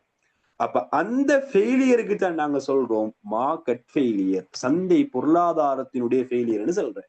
ஏன்? அவங்க தீர்மானம் எடுத்தது ஜஸ்ட் ப்ராஃபிட்டை மட்டும் பேஸ் பண்ணி, எது ப்ராஃபிட் அதுக்கு மட்டும்தான் அவங்களோட தீர்மானம், எதுல விலை கூடியோ அதுல மட்டும்தான் அவங்களோட வலை ஒதுக்கீடு. அப்ப இது ஒரு டெஃபினிட்லியா பிழையான தீர்மானம் என்று விலங்கெடுத்தாங்க. இதுதான் சந்தை தோல்வி என்று சொல்றோம், சந்தை தோல்வி. அப்ப இந்த சந்தை தோல்விக்கு பிரதானமாக 3 ரீசன்ஸை முன்வைக்கிறாங்க. 3 ரீசன், சரியா? 3 ரீசன். இன்னைக்கு 7-8 ரீசன் செய்யுது. இந்த 7-8 ரீசன்ஸை நான் 3 ரீசன் செய்கிறால கொண்டு வாரேன். 7-8 ரீசன் செய்யுது, 7-8 ரீசன் செய்யும். இந்த 3 ரீசன்ஸையும் கொண்டு வாரேன். முதலாவது ரீசன்ஸ் தான் என்னன்னு சொன்னா சரியான முறையான வள ஒதுக்கீடு நடக்கிறது. வள ஒதுக்கீட்டுல பிரச்சனை. முதலாவது ரீசன்ஸ் தான் வள ஒதுக்கீட்டுல பிரச்சனை. கட்டாயம் மார்க் பண்ணிக்கோங்க. இந்த 3 ரீசன்ஸ் தெளிவாக இந்த டியூட்ல தந்தில்ல, சரியா? அப்ப நீங்க மார்க் பண்ணிக்கோங்க. முதலாவது ரீசன்ஸ் தான் வள ஒதுக்கீட்டுல பிரச்சனை. ஏன் சந்தை தோல்வி அடையலாம்னு சொல்லி கொஸ்டின்ஸ் பாஸ் பேப்பர்ல நிறைய கேட்டிருக்கிறேன். சந்தை தோல்வி அடைகிறதுக்கான காரணங்கள் என்ன, சந்தை தோல்விக்கான காரணங்களை விவரிக்குக, சந்தை தோல்விக்கான காரணங்களை விளக்குக. பொதுவா 7வது கொஸ்டின்ஸ்ல முதலாவது சப் கொஸ்டின்ஸை பார்த்தாவே இந்த கொஸ்டின்ஸ் தான் இருக்கும். நீங்க 10 வருஷம் பாஸ் பேப்பர்ல குறைஞ்சது 5 வருஷம் இந்த கொஸ்டின்ஸ் நீங்க பாப்பீங்க. மேபி இந்த கொஸ்டின்ஸ் உங்களோட ஃபைனல் பேப்பர்லயும் போடல. ஏன்னா வளமே அதை தாண்டி கொஸ்டின்ஸ் எடுக்கல, சிலபஸ் மாத்தம் இல்ல தானே. ஆனால் அதுக்குள்ளேதான் சுத்தி சுத்தி எடுக்கும். அப்ப அதனால அப்படி ஒரு கொஸ்டின்ஸ் உங்களுக்கு போட்டு ஒரு 6 மார்க்ஸ் எதிர்பார்க்க, 6 மார்க்ஸ் கொஸ்டின்ஸ் எதிர்பார்க்க, சம்டைம் இதை வச்சு ஒரு 4 மார்க்ஸுக்கு உங்களுக்கு தரையில். அதனால இந்த கொஸ்டின்ஸ்ல 100% பெர்ஃபெக்ட் ஆயிருங்க எழுதுறதுக்கு. அப்ப இதுல முதலாவது இதுக்கு கொடுக்கக்குள்ள ஆன்சர் கொடுக்கணும். இது சந்தை தோல்வி அடைகிறதுக்கு முதலாவது ரீசன் இவங்க சரியான முறையில வள ஒதுக்கீட்டுல கொடுக்கல. ஏன்னு சொன்னா வள ஒதுக்கீடுன்னு சொல்றது பிரதானமா இந்த 3க்கும் தான் வள ஒதுக்கீடுன்னு சொல்றது. எதனை எந்த அளவு உற்பத்தி செய்தல் தானே. அப்ப இந்த இடத்துலதான் வள ஒதுக்கீடு தொடர்பான தீர்மானம் நடக்கும். நாங்க எதுக்கு வளங்கள் ஒதுக்கீடு செய்யறோம், எந்த உற்பத்திக்கு வளங்கள் ஒதுக்கீடு செய்யறோம் என்று இந்த பிரச்சனைக்கு தீர்வு காணக்கூடத்தான் முடிவாகிற. உதாரணமா நான் சொன்னதான் நீங்க அட்வான்ஸ்ல முடிஞ்சு எந்த ப்ரொடக்ஷன் பண்ண ஓணும் என்று தீர்மானம் எடுக்கக்கொள்ள அந்த தீர்மானத்தின் படித்தான் உங்களோட வளங்கள் எல்லாம் மூவ் ஆக போற. நீங்க உதாரணமா 3 தீர்மானம் எடுத்தீங்க தானே. ஒன்று கல்வி உற்பத்தி செய்யணும், 2வது சிகரெட் உற்பத்தி செய்யணும், 3வது ஆழ்கடத்தல் செய்யணும். அப்ப நீங்க ஆழ்கடத்தலை தெரிவு செஞ்சீங்கன்னா உங்களோட வளங்கள் ஃபுல்லா ஆழ்கடத்தலுக்கு தான் பகிரப்படுறது, ஏன்னா லாபத்தை பேஸ் பண்ணி. அப்ப இங்க வள ஒதுக்கீட்டுல ஃபெயிலியர் என்ற அர்த்தம் இவங்க அந்த தேவையில்லாத பண்டங்களுக்கு வளங்களை ஒதுக்கீடு செஞ்சுக்கிறாங்க. இதுதான் வள ஒதுக்கீட்டுலயே கூட பிரச்சனைன்னு சொல்றது. அப்ப சந்தை தோல்விக்கு முதலாவது காரணமாக எங்களுக்கு சொல்லிடும் இந்த வள ஒதுக்கீட்டுல பிரச்சனை. வள ஒதுக்கீடுன்னு சொல்லக்கொள்ள எந்த ஒரு மக்களும் விரும்புறல்ல, எந்த ஒரு நாடும் விரும்புறல்ல சிறுவர் துஷ்பிரயோகம் செய்யப்படணும் என்றதை விரும்புறல்ல. யாராச்சும் எந்த நாடு விளங்குதா சிறுவர் துஷ்பிரயோகம் செய்யப்படணும்? சின்ன சின்ன ஸ்கூல் போற பிள்ளைகள் எல்லாம் ஆழ்கடத்தல் செய்யப்படணும் இல்லாட்டி நீங்க விரும்புறீங்களா? எங்கட தம்பி தங்கச்சிகளை நான் ஸ்கூல் அனுப்பக்கொள்ள கடத்தோணும், கடத்தி வெளிநாட்டுக்கு அனுப்பணும், பிளைட்ல எல்லாம் கூட்டி போகணும், பிரைவேட் ஜெட்ல எல்லாம் கூட்டி போகணும் என்ன சொல்லி நீங்க விரும்புறீங்களா? இல்ல, யாரும் அந்த மாதிரி விஷயங்களை விரும்புறல்ல. அதே மாதிரி நீங்க இந்த ஜொப்பை செய்யணும்னு சொல்லி உங்களோட பேரண்ட்ஸ் விரும்புவாங்களா? இப்படி புள்ள ஏண்ட புள்ள இப்படி வரணும், அதை எப்ஸ்டீனா யாரோ திணிக்கிறேன் அவன மாதிரி வரணும்னு சொல்லி கோலா போடுவாங்களா? இல்ல. அப்ப இந்த மாதிரி விஷயங்களை யாரும் விரும்புறல்ல. இந்த மாதிரி பண்டங்களுக்கு வளங்கள் ஒதுக்கீடு செய்யறது, ஆழ்கடத்தல் நடவடிக்கைக்கு வளங்கள் ஒதுக்கீடு செய்யறது யாருக்கும் விரும்புறல்ல. அப்படி இல்லாட்டி யாராச்சும் ஒருத்தர் விரும்புவாங்களா? எங்கட மகன் சிகரெட் உற்பத்தி செய்யணும் பெருமையா சொல்லுவாங்களா? எங்கட மகன் டெபோக்கோ கம்பெனில வேலை சரி அப்படின்னு சொல்லுவாங்களா? இல்ல. நாங்க அன்னைக்கு ஜொப்ஃபேவுக்கு போகணும். கிட்டத்தட்ட இப்ப மிச்ச காலத்துக்கு போது ஜொப்ஃபேவுக்கு போகணும். அப்ப ஜொப்ஃபேன்னு சொன்னா நீங்க யூனிவர்சிட்டி இல்லாட்டி ஏதாச்சும் யூனிவர்சிட்டி போற ஸ்டூடெண்டா இருந்தா அப்படி AAT, chartered, ACCA, Sima, CMA எது ஃபாலோ பண்றாங்க அந்த ஜொப் ஃபேருக்கு உங்களுக்கு அட்டென்ட் பண்ணி அந்த ஜொப் ஃபேர் என்னன்னா மீன் மார்க்கெட் மாதிரி தான். மீன் மார்க்கெட்ல விற்பான், மீனை விற்பான். அதே மாதிரி ஜொப் மார்க்கெட்ல ஜொப் வித்து கொண்டு விற்பான். அதாவது கிட்டத்தட்ட நான் அன்றைக்கு பெய்த மட்டும் டைம்ல ஒரு எப்படியும் ஒரு 50-60 கம்பெனிஸ் வந்திருக்கும். சரி, 50-60 கம்பெனிஸ் வந்திருக்கும். ஒவ்வொரு கம்பெனியும் ஒவ்வொரு விஷயத்தை உற்பத்தி செய்வாங்க. சில கம்பெனி ஆடிட் கம்பெனிகள் ஆயிருக்கும், சில கம்பெனி ஃபைனான்ஸ் கம்பெனிகள் ஆயிருக்கும், சில கம்பெனி ஒவ்வொரு கம்பெனிகள் ஒவ்வொரு விஷயத்தை கொடுக்குற கம்பெனி. அந்த கம்பெனிகளுக்கு நீங்க போயிட்டு உதாரணம் உங்களுக்கு விருப்பமான கம்பெனி முன்னுக்கு பேர் போட்டு வச்சிருப்பாங்க, 2 பேர் எழுந்து கொண்டு இருப்பாங்க. இப்படி போனா கம்பெனிகள் இருக்கும், ஃபுல்லா ஏசி ரூம் தான். அப்ப நீங்க அதுல போயிட்டு உங்களுக்கு எந்த கம்பெனி விருப்பமோ அந்த கம்பெனி கிட்ட போயிட்டு உங்களோட சிவியை உங்களோட டாக்குமெண்ட்ஸ் ஒப்படைச்சா அவங்க இருக்க சொல்லுவாங்க. இருந்த பிறகு அவங்க கொஸ்டின்ஸ் கேட்பாங்க. கொஸ்டின்ஸ் கேட்டு நீங்க செலக்ட் ஆனு சொன்னா அவங்க உங்களோட ஜாப்புக்கு எடுப்பாங்க. அப்ப கிட்டத்தட்ட நான் மார்னிங் தான் போயிட்டு அந்த டைம்ல ஒரு 10 மணிக்கு தான் ஸ்டார்ட் ஆச்சு அந்த ஜாப் ஃபேர். நான் போக்குல 11 மணி 11 படியோட தான் போயிட்டோம், யூனிவர்சிட்டி படியோட 11 மணியாக கூட கிட்டத்தட்ட எப்படியும் அந்த இடத்துல 500-600 பேர் ஸ்டூடெண்ட்ஸ் மட்டும் ஜாப்புக்காக வந்திருந்தாங்க. யூனிவர்சிட்டி படிச்சு கொண்டிருக்கிற ஸ்டூடெண்ட்ஸ், ஸ்டார்ட் அப் செய்கிற ஸ்டூடெண்ட்ஸ் நிறைய பேர் வந்திருந்தாங்க. அப்ப கிட்டத்தட்ட நான் சொன்ன மாதிரி ஒரு நிறைய கம்பெனிகள் ஒரு 100-150 கம்பெனிகள் கூட ஈந்திப்பாங்க. அதுல கம்பெனி ஒன்று இருந்துச்சு, டெபாகோ கம்பெனின்னு சொல்லி, அதாவது சிகரெட்டை உற்பத்தி செய்யற கம்பெனி. மற்ற எல்லா கம்பெனியோட பின்னுக்கும் சிவியை கொடுத்து நான் அந்த ஜொப்புக்கு வரத்துக்கு ரெடின்னு சொல்லி எல்லா கம்பெனியோட பின்னுக்கும் போலின்னு இருந்துச்சு. ஆனா அந்த ஒரு கம்பெனில 1% சரிக்கல்ல சிவியை கொடுத்து. அப்ப யோசிச்சு பாருங்க. அப்ப இந்த படிச்ச சமூகத்துக்கு தெரியவா விளங்குது, இந்த மாதிரி உற்பத்திகளுக்கு நாங்க ஒரு நாளும் பெய்த்திடப்படாது, இந்த மாதிரி உற்பத்திகளுக்கு நாங்க ஒரு நாளும் சப்போர்ட் பண்ணிடப்படாதுன்னு அவங்களுக்கு விளங்குது. இதே தான் நீங்களும் செஞ்சுப்பீங்க அந்த இடத்துல இருந்தீங்கன்னா. அந்த மாதிரி ஒரு உற்பத்தியில வேலை செய்யறேன்னு சொல்லக்கூட உங்க உமா அப்போ பெருமையா சொல்றல, சிகரெட் கம்பெனில மகன் வேலை லேசி இல்லைன்னு சொல்றல. அப்ப அந்த மாதிரி உற்பத்திகளுக்கு நாங்க என்ன செய்வோம், தடுக்கத்தான் பார்ப்போம். அந்த மாதிரி உற்பத்திகளை நாங்க வரவேற்கிறல்ல. அப்ப அந்த வரவேற்காத உற்பத்திக்கு ஒருத்தர் வளர்த்த ஒதுக்கீடு செய்யறாருன்னு சொன்னா அது எங்கட பார்வையில டெபினிட்லியா ஃபெயிலியர் தான். அதனால மக்களுக்கு தீங்கு தான் வரப்போகுது. அப்ப இப்படிப்பட்ட பண்டங்களுக்கு வளங்கள் ஒதுக்கீடு செய்யப்படுறதுக்கு தான் நாங்க சொல்ற வள ஒதுக்கீட்டுல பிரச்சனைன்னு சொல்ற, வள ஒதுக்கீட்டுல வினைத்திறன் இன்மைன்னு சொல்றதுதான். மக்களால வரவேற்கத்தக்க நிறைய வளங்கள் ஈக்குது, இதுக்கு நீங்க ஒதுக்கீடு செய்யுங்களேன். அதுக்கு ஒதுக்கீடு செய்யாம ஏன் இந்த மாதிரி பண்டங்களுக்கு நீங்க ஒதுக்கீடு செய்றீங்க என்று சொல்லி ஒதுக்கீடு செய்யறதுல பிரச்சனை வாருது அந்த டைம்ல தான். பாருங்க, அப்ப அந்த கம்பெனிக்கும் ஜொப்ஃபியாக்கு வாரத்துக்கு எல்லாம் ஈக்குது. அந்த அளவுக்கு ஸ்ரீலங்கா கவர்மெண்ட் ஈக்குது. சிகரெட் கம்பெனிக்கு வேலை கிடைக்கிற அளவுக்கு கூட அந்த ஜொப்ஃபியால இடமே படிச்சது தனி அந்த உண்டோ அந்த மாதிரி விஷயம் செஞ்சுக்கணும். ACCA முடிச்சுக்கணும், சார்டன் முடிச்சுக்கணும், அதாச்சும் அந்த மாதிரி ஜொப்ஸ் முடிச்சவங்களுக்கு மட்டும் தான் அந்த ஜொப்ஃபியாக்கு போகணும். பட் அந்த இடத்துலயும் அந்த மாதிரி கம்பெனிஸ்ல வேகன்சி எதிர்பார்த்து கொண்டு இருக்கிறாங்க, அந்த மாதிரி டிகிரி ஹோல்டர்ஸ் குவாலிஃபிகேஷன் செய்கிறவங்களை கூட. அப்ப அப்படிதான் ஸ்ரீலங்கா சிச்சுவேஷன் செய்யுது. அப்ப ஆனா அந்த இடத்துல சொன்ன மாதிரி பெரிய பெரிய சம்பளம் தான், அந்த மாதிரி கம்பெனிகளுக்கு போனா நல்ல சம்பளம் எப்படியும். ஆனா யாருமே என்ன செய்யல, ஒரு ஸ்டூடெண்ட் கூட அந்த சீட்டுக்கு முன்னால ஏண்ட CV எடுத்து உங்களோட ஜொப்புக்கு இணை எடுங்கோண்டு எந்த ஒரு ஸ்டூடெண்ட்ஸும் முன்னாளிக்கிறது நான் காணல. அதே மாதிரி கிட்டத்தட்ட நாங்க எனக்குள்ள எல்லா மோஸ்டான எல்லா எங்கட பாட்டுக்கு தேவையான எல்லா கம்பெனிஸுக்கும் நாங்க போயிட்டோம். நாங்க போயிட்டு ஒடிட்டுக்காக வேண்டிய ஒடிட்டுக்கு கூடிய 4 மெயினான கம்பெனி, பிக் 4 4 இருந்துச்சு. KPMG, அதே மாதிரி டிலைட், EY, அதே மாதிரி இன்னொரு கம்பெனி இருந்துச்சு ஜெயசிங் அண்ட் டி சில்வான்னு சரி சரியா, அப்படி ஒரு கம்பெனி 4 கம்பெனிக்கு நாங்க கொடுத்து இன்டர்வியூ அட்டென்ட் பண்ணிட்டு வந்தோம்.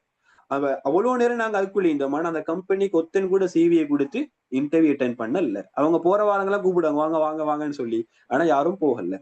ஏன்? அந்த பண்டம் யாருக்கும் விருப்பம் இல்லை. அந்த பண்டத்தை உற்பத்தி செய்யறதுக்கு யாருக்கும் இன்ட்ரெஸ்ட் இல்லை. அந்த பண்டத்தை வளங்கள் ஒதுக்கீடு செய்யறத மக்கள் யாரும் தேவைக்குரிய பண்டமாக கருதல்ல. சோ அப்படிப்பட்ட பண்டங்களுக்கு வள ஒதுக்கீடு சந்தை பொருளாதாரத்துல நடக்குது. அதுல லாபம் கூட. அப்ப அதனாலதான் சந்தை பொருளாதாரம் முதலாவதாகவே தோல்வி அடையுது. அப்ப வள ஒதுக்கீட்டுல பிரச்சனைன்னு சொல்றது அதுக்கு தான். அப்ப வள ஒதுக்கீட்டுல பிரச்சனைன்னு சொல்லக்குள்ள நிறைய பிரச்சனைகள் வள ஒதுக்கீட்டு கீழாலே வரையிலும் தெளிவா விளங்குது. வள ஒதுக்கீட்டுக்கு கீழாலே நிறைய பிரச்சனைகள் வரையிலும். மெயினா வள ஒதுக்கீடுக்கு தானே வள ஒதுக்கீடு எடுக்கக்குள்ள வள ஒதுக்கீட்டுக்கு கீழாலே நிறைய பிரச்சனை வரையும். அதுல முக்கியமான பிரச்சனை தான் என்னன்னு சொன்னா, மேன்மையான பண்டங்களுக்கு இவங்க வள ஒதுக்கீடு செய்யறல்ல. மேன்மையான பண்டங்களுக்கு வள ஒதுக்கீடு செய்யறல்ல. அதென்ன மேன்மையான பண்டங்கள்? யாருக்காச்சும் இனி ஐடியா சீக்குதா மேன்மையான பண்டங்கள்லாம் என்னன்னு சொல்லி? மேன்மையான பேர்ல வச்சு சொல்லுங்க. மேன்மையான பண்டங்கள்டா என்ன? எக்ஸாம்பிள் சரி.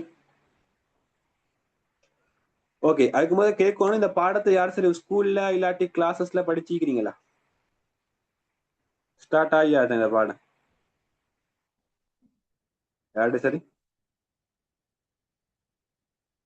சமூக நலப்பண்டம். ஓ, இன்ஃபாஸா அவங்களோட ஸ்கூல்ல ஸ்டார்ட் ஆகியாச்சு. ஹரிசா நோ. மத்தவங்கட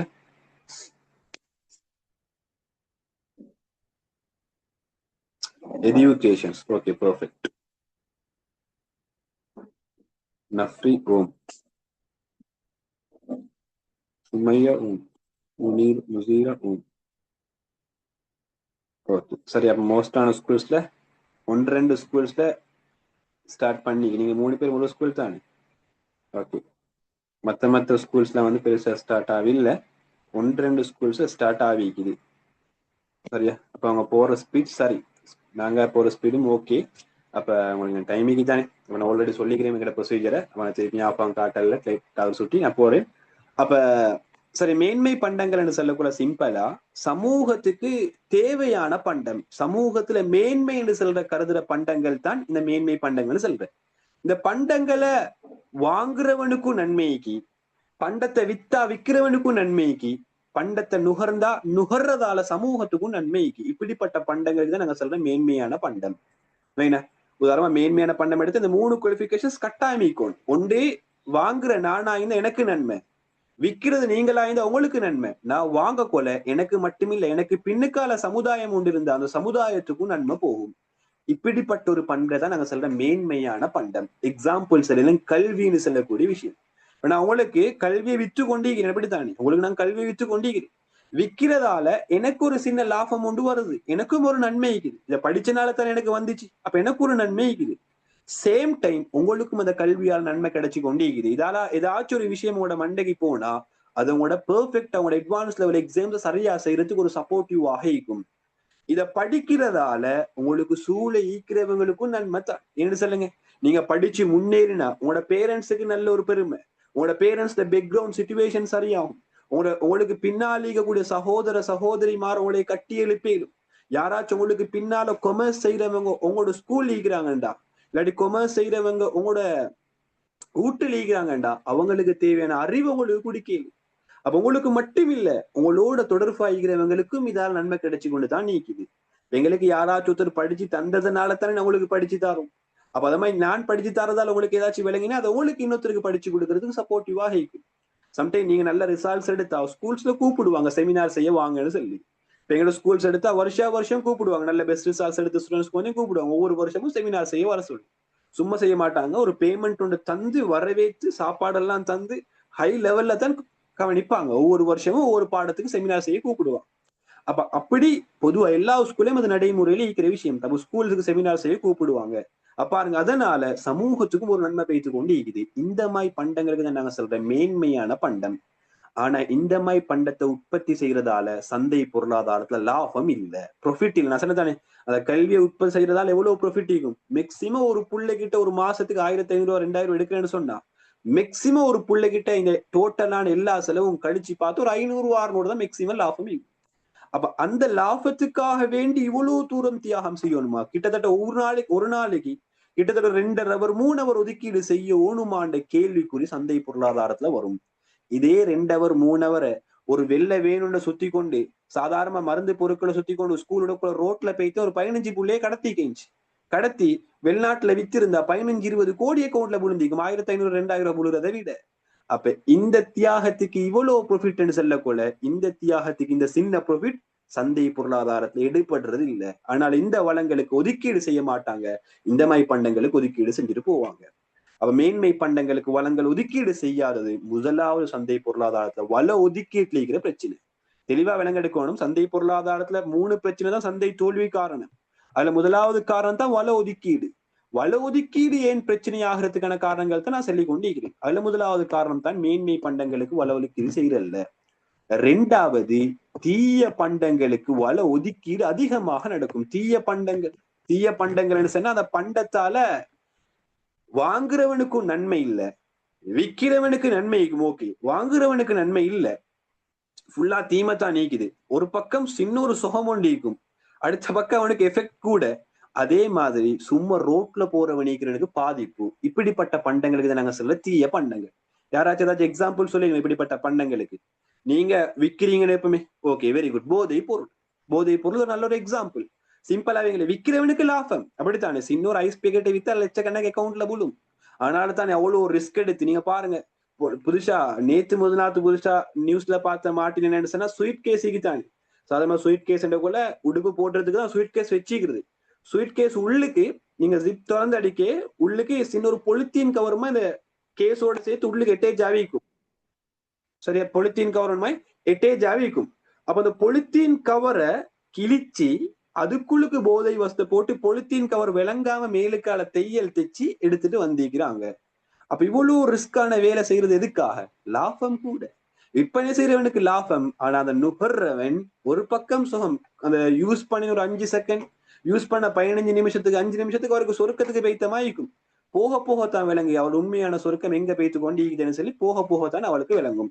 குடும்பத்துல பிரச்சனை வரும், புள்ள குட்டிகளுக்கு பிரச்சனை வரும், அவளோட வாழ்க்கையில எந்த ஒரு இடத்துலயுமே சக்சஸா பார்க்கலாம். படிச்சதெல்லாம் மறந்து கொண்டிருக்கு, ஒன்றுலயுமே சக்சஸ் பார்க்கலாம். அது மட்டுமா பிரச்சனைன்னு கேட்டா இல்ல, அவன் நுகர்றதால அவனுக்கு சூழிக்கிறவனுக்கும் பிரச்சனை. சிகரெட் குடிச்சு அழிக்கிற பிரச்சனை, கிட்டிக்கிற எல்லாத்துக்கும் புகை வரும். அதனால என்ன செய்யும்? நோய் பரவுறதுக்கான சான்ஸ் இருக்கு. இதுக்குதான் உங்களுக்கு தெளிவான எக்ஸாம்பிள் ஒன்று சொன்னேன். யூனிவர்சிட்டி ஹாஸ்டல் எடுத்தா பொதுவா ஹாஸ்டல்னு சொல்லக்கூட 2 வகையா இருக்கு. உங்களுக்கு வேண்டாம் யூனிவர்சிட்டி போயினா எல்லா யூனிவர்சிட்டியும் நீங்க பிரைவேட் ஏதாச்சும் உங்களுக்கு பிரைவேட்டா உங்களுக்கு உங்களோட டீம் ஒன்று சேர்த்துக்கொண்டு தனியா ஈக்கோ மேலும் தனியா நீங்க ஒரு ஊடொன்ல பிரைவேட்டா என்ன செய்யணும்னு சொன்னா தனியா உங்களுக்கு தனியா ஈக்கோ மேலும் சிம்பிளா தனியா சொன்னா ஒரு ஊட்டொன்ல நீங்க ஃபீஸ் பே பண்ணி தனி ஒரு ரெண்ட் எடுத்து ஈக்கோ மேலும் உங்களுக்கு அப்படி வசதி இருக்கிறேன்னா தனியா ஈக்கோ மேலும். மோஸ்ட் நாங்க பேச்சுலர்ஸ் ஹவுஸ் எல்லாம் அப்படித்தான். சரியா, அப்ப நாங்க இப்ப இருக்கிற வேறையா செப்பரேட்டா ஹாஸ்டல் எடுத்து தான் நாங்க இருக்கிற யூனிவர்சிட்டி ஹாஸ்டலோட ரிலேட்டட் இல்ல. யூனிவர்சிட்டி ஹாஸ்டலோட ரிலேட்டட் இல்லைண்டா இது உங்களுக்கு தேவைப்படும். என்ன இது உங்களுக்கு ஃபியூச்சர் நீங்க யூனிவர்சிட்டி போறவங்க தானே, அதனால கட்டாயம் தேவைப்படும். போறவங்க சில சம்டைம்ஸ் இருப்போம் ஒரு நான் எங்கதான் யூனிவர்சிட்டி போவேன்னு சொல்லி அப்படி யோசிச்சமான டெஃபினெட்லி அவங்களுக்கும் யூனிவர்சிட்டி கிடைக்கும். சரியா, அப்ப சின்ன ரிசல்ட்ஸ் எடுத்தா யூனிவர்சிட்டி போகையிலும் அப்ப அந்தந்த குவாலிஃபிகேஷன்ஸ் பூர்த்தி ஆனன்னு சொன்னா அப்ப யூனிவர்சிட்டின்னு சொல்லக்கொள்ள அந்த ஹாஸ்டல்ல தாராளமா ஓண்டிய விளையாட்டு செய்யலும். ஒன்றோ மது அருந்தியலும் நோ ப்ராப்ளம். அதே மாதிரி விளங்காம தான் யூஸ் பண்ணணும். ஸ்மோக் பண்ணிலும் அது இஷ்யூ ஒன்றே இல்லை. சரி, பாய்ஸ் ஹாஸ்டல்ல தாராளமா அந்த விஷயங்கள் நடக்கும். பாய்ஸ் ஹாஸ்டலோடே தான் கேர்ள்ஸ் ஹாஸ்டலையும் வச்சுப்பான். சரியா, அப்படித்தான் நிறைய யூனிவர்சிட்டிஸ்ல இருக்குது. இப்ப கொழும்பு யூனிவர்சிட்டியில பாய்ஸ் ஹாஸ்டல் இங்காலண்டா சீனியர்ஸ்ல கேர்ள்ஸ் ஹாஸ்டல் இங்கால. அப்ப சீனியர்ஸ் கேர்ள்ஸ் ஹாஸ்டல் ஆனா எங்கட கேர்ள்ஸ் ஹாஸ்டல்ஸ் வேற எங்கேயாச்சும் தான் இருக்குது. அப்ப அந்த பாய்ஸ் ஹாஸ்டலும் கேர்ள்ஸ் ஹாஸ்டலும் கிட்ட. அப்ப நம்ம அந்த ப்ராப்ளம்ஸ் கூட வரையிலும். அப்ப இப்படி நிறைய பிரச்சனை வரையிலும் அந்த ஹாஸ்டல்ல. அப்ப அப்படி ஒரு பிரச்சனை ஒன்று வந்துச்சு. என்னன்னு சொன்னா இதுக்கு பல வருஷத்துக்கு முன்னால ஒரு ரூம்ல இருக்கிற ஒரு பொடியன் ஸ்மோக் பண்றான். ஒரு ரூம் சொன்னா கிட்டத்தட்ட 3-4 பேர் இருப்பாங்க ஒரு ரூமுக்குள்ளுக்கு. அதுல ஒரு பொடியன் ஸ்மோக் பண்றான். மற்ற பொடியன் சாதாரணமா வளமையா படிச்சுட்டு நல்லா இருக்கிற ஒரு பொடியன், ஒன்றுக்குமே ஒரு புகாத ஒரு பொடியன் தான் மற்ற பொடியன். அப்ப அந்த பொடியன் என்னன்னு சொன்னா திடீர்னு புற்றுநோயால பாதிக்கிறான். அப்ப ஸ்கூல்ல இருக்கிறவங்க எல்லாம் பேரண்ட்ஸ் எல்லாம் பாக்குறாங்க, இவன் இப்படி ஒரு தேவையில்லாத நடத்தி ஈடுபட்ட புற்றுநோய்னு சொன்னா மக்கள் என்னத்தை பாக்குற, ஒன்றோ ட்ரக் யூஸ் பண்ணணும், இல்லாட்டி ஸ்மோக் பண்ணணும், ஏதாச்சும் பண்ணணும். பட் இவனை பார்த்தா அப்படி பண்றாலும் இல்ல. இவனை பண்ற பார்த்தா செக் பண்ணி பார்த்தா இப்ப நீங்க ட்ரக் யூஸ் பண்றேன்னு சொன்னாலும் செக் பண்ணி பார்க்கல மெஷின்ஸ் வச்சு. ஆனா அப்படி யூஸ் பண்ணி பாக்குறதும் இல்ல. செக் பண்ணி பார்த்தா யூஸ் பண்ணினாலும் இல்ல. அப்ப அவங்களோட கன்செப்டை பார்த்தா அவரோட சூழ்நிலையோட என்வாயரன்மெண்ட்டை பார்த்தா அவங்களோட ரூம்ல இருக்கிற பொடியன் வளமையா ரூமுக்குள்ளுக்கு ஸ்மோக் பண்ணுவானாம். அந்த ஸ்மோக் பண்றதால அந்த புகை இவன் மூக்குக்குள்ளுக்கு பேத்து அவன் கேன்சருக்கு பாதிக்கிறதுக்கு முன்னால் இவன் கேன்சருக்கு பாதிப்பு அடைஞ்சான். இதுல டிரெக்டா இம்பாக்ட் நடக்கிற தேர்ட் பார்ட்டி இந்த 3ஆம் தரப்பில் இதுல டிரெக்ட் இம்பாக்ட் போதை பொருள். பாருங்க, அவன் தீமை அடைஞ்சோ இல்லையோ மற்றவனுக்கு டெபினிட்டா தீமை இருக்கும். இப்படிப்பட்ட பண்டங்களுக்கு நாங்க சொல்ல தீய பொருள். அது சிகரெட் மட்டுமே இல்ல, போதை பொருள் எல்லாம் தான். குடிச்சிட்டு வந்தாலும் யாராச்சும் ஒருத்தர் அவரையும் விட பாதிப்படைகிற மற்றவங்க தான் எல்லாரும் சேர்ந்து தள்ளாட வேண்டி வரும். ஏன்னா அவனுக்கு ரோட்டெல்லாம் நேராய்க்கு மாதிரி தான் விளங்கும். கந்தையில இருக்குள்ள நேரா தைக்குது, பள்ளத்துல போக்குள்ள நேரா தைக்குது. ஒரு வாகனம் ரோட்ல மெயின் ரோட்ல வெட்டிக்கொண்டு நிக்கலாம். அப்ப நிறைய ப்ராப்ளம் வரும் மற்றவங்களுக்கு. அப்ப கிட்டத்தட்ட அடுத்தவங்களுக்கு பாதிப்படையக்கூடிய இந்த பண்டங்கள் எல்லாத்துக்குமே நாங்க சொல்ற தீய பொருட்கள். இந்த பண்டங்கள்ல லாபம் கூட. சிகரெட் உற்பத்தி செய்யறதுக்கு எவ்வளவு போகும்? ஜஸ்ட் ஒரு 20 ரூபா, அவ்வளவும் போகாது. அப்ப 20 ரூபா போற, ஆனா 250 ரூபா 300 குடிச்சு கொடுக்கறதுக்கு ரெடி ஆகுறான். ஆனா 20 ரூபா வச்சு நான் ஒரு இனிப்பு பண்டத்தை உற்பத்தி செஞ்சா ஒரு 50 ரூபாய்க்கு வித்தாலும் வாங்குற வேணும்னு நீக்க மாட்டான். ஆனா 20 ரூபா கொடுத்து ஒரு சிகரெட் உற்பத்தி செஞ்சா 250 ரூபா கொடுத்து வாங்குறதுக்கு போலினா வருவான். அப்ப இப்படிப்பட்ட பண்டங்களுக்கு டிமாண்டும் கூட லாபமும் கூட. அப்ப இப்படிப்பட்ட பண்டங்களுக்கு வள ஒதுக்கீடு செய்யறது சந்தை பொருளாதாரத்துல வளமை. அதனால சந்தை பொருளாதாரம் வள ஒதுக்கீட்டுல ஃபெயிலியர் ஆகும். மூணாவது பண்டம் தான் இன்னொரு வகையான பண்டம் ஈகுது. அது என்ன பண்டம் என்றா நாங்க சொல்லுவோம் பொது பண்டம். என்ன பொது பண்டம்னு சொல்றோம். பொது பண்டம் என்றா பேர்லயே உங்களுக்கு விளங்கும், இந்த பண்டங்களை பொதுவாக நுகர இயலும். பொதுவாக யாருக்கும் விதிவிலக்கு இல்லை. நீங்க நுகரவானம், நீங்க நுகர ஓணும் என்று சொல்லி கண்டிஷன்ஸ் இல்ல. ஓண்டியவனுக்கு ஓண்டிய டைம்ல அன்லிமிட்டடா நுகரையிலுமான பண்டம் தான் பொது பண்டம். பொது பண்டத்துல மெயினான 2 கன்செப்ட் இருக்குது. நுகர்வுல விதிவிலக்கு இல்ல. நீ நுகரேலா, நீ நுகரோணும் பிரிக்க மாட்டான்.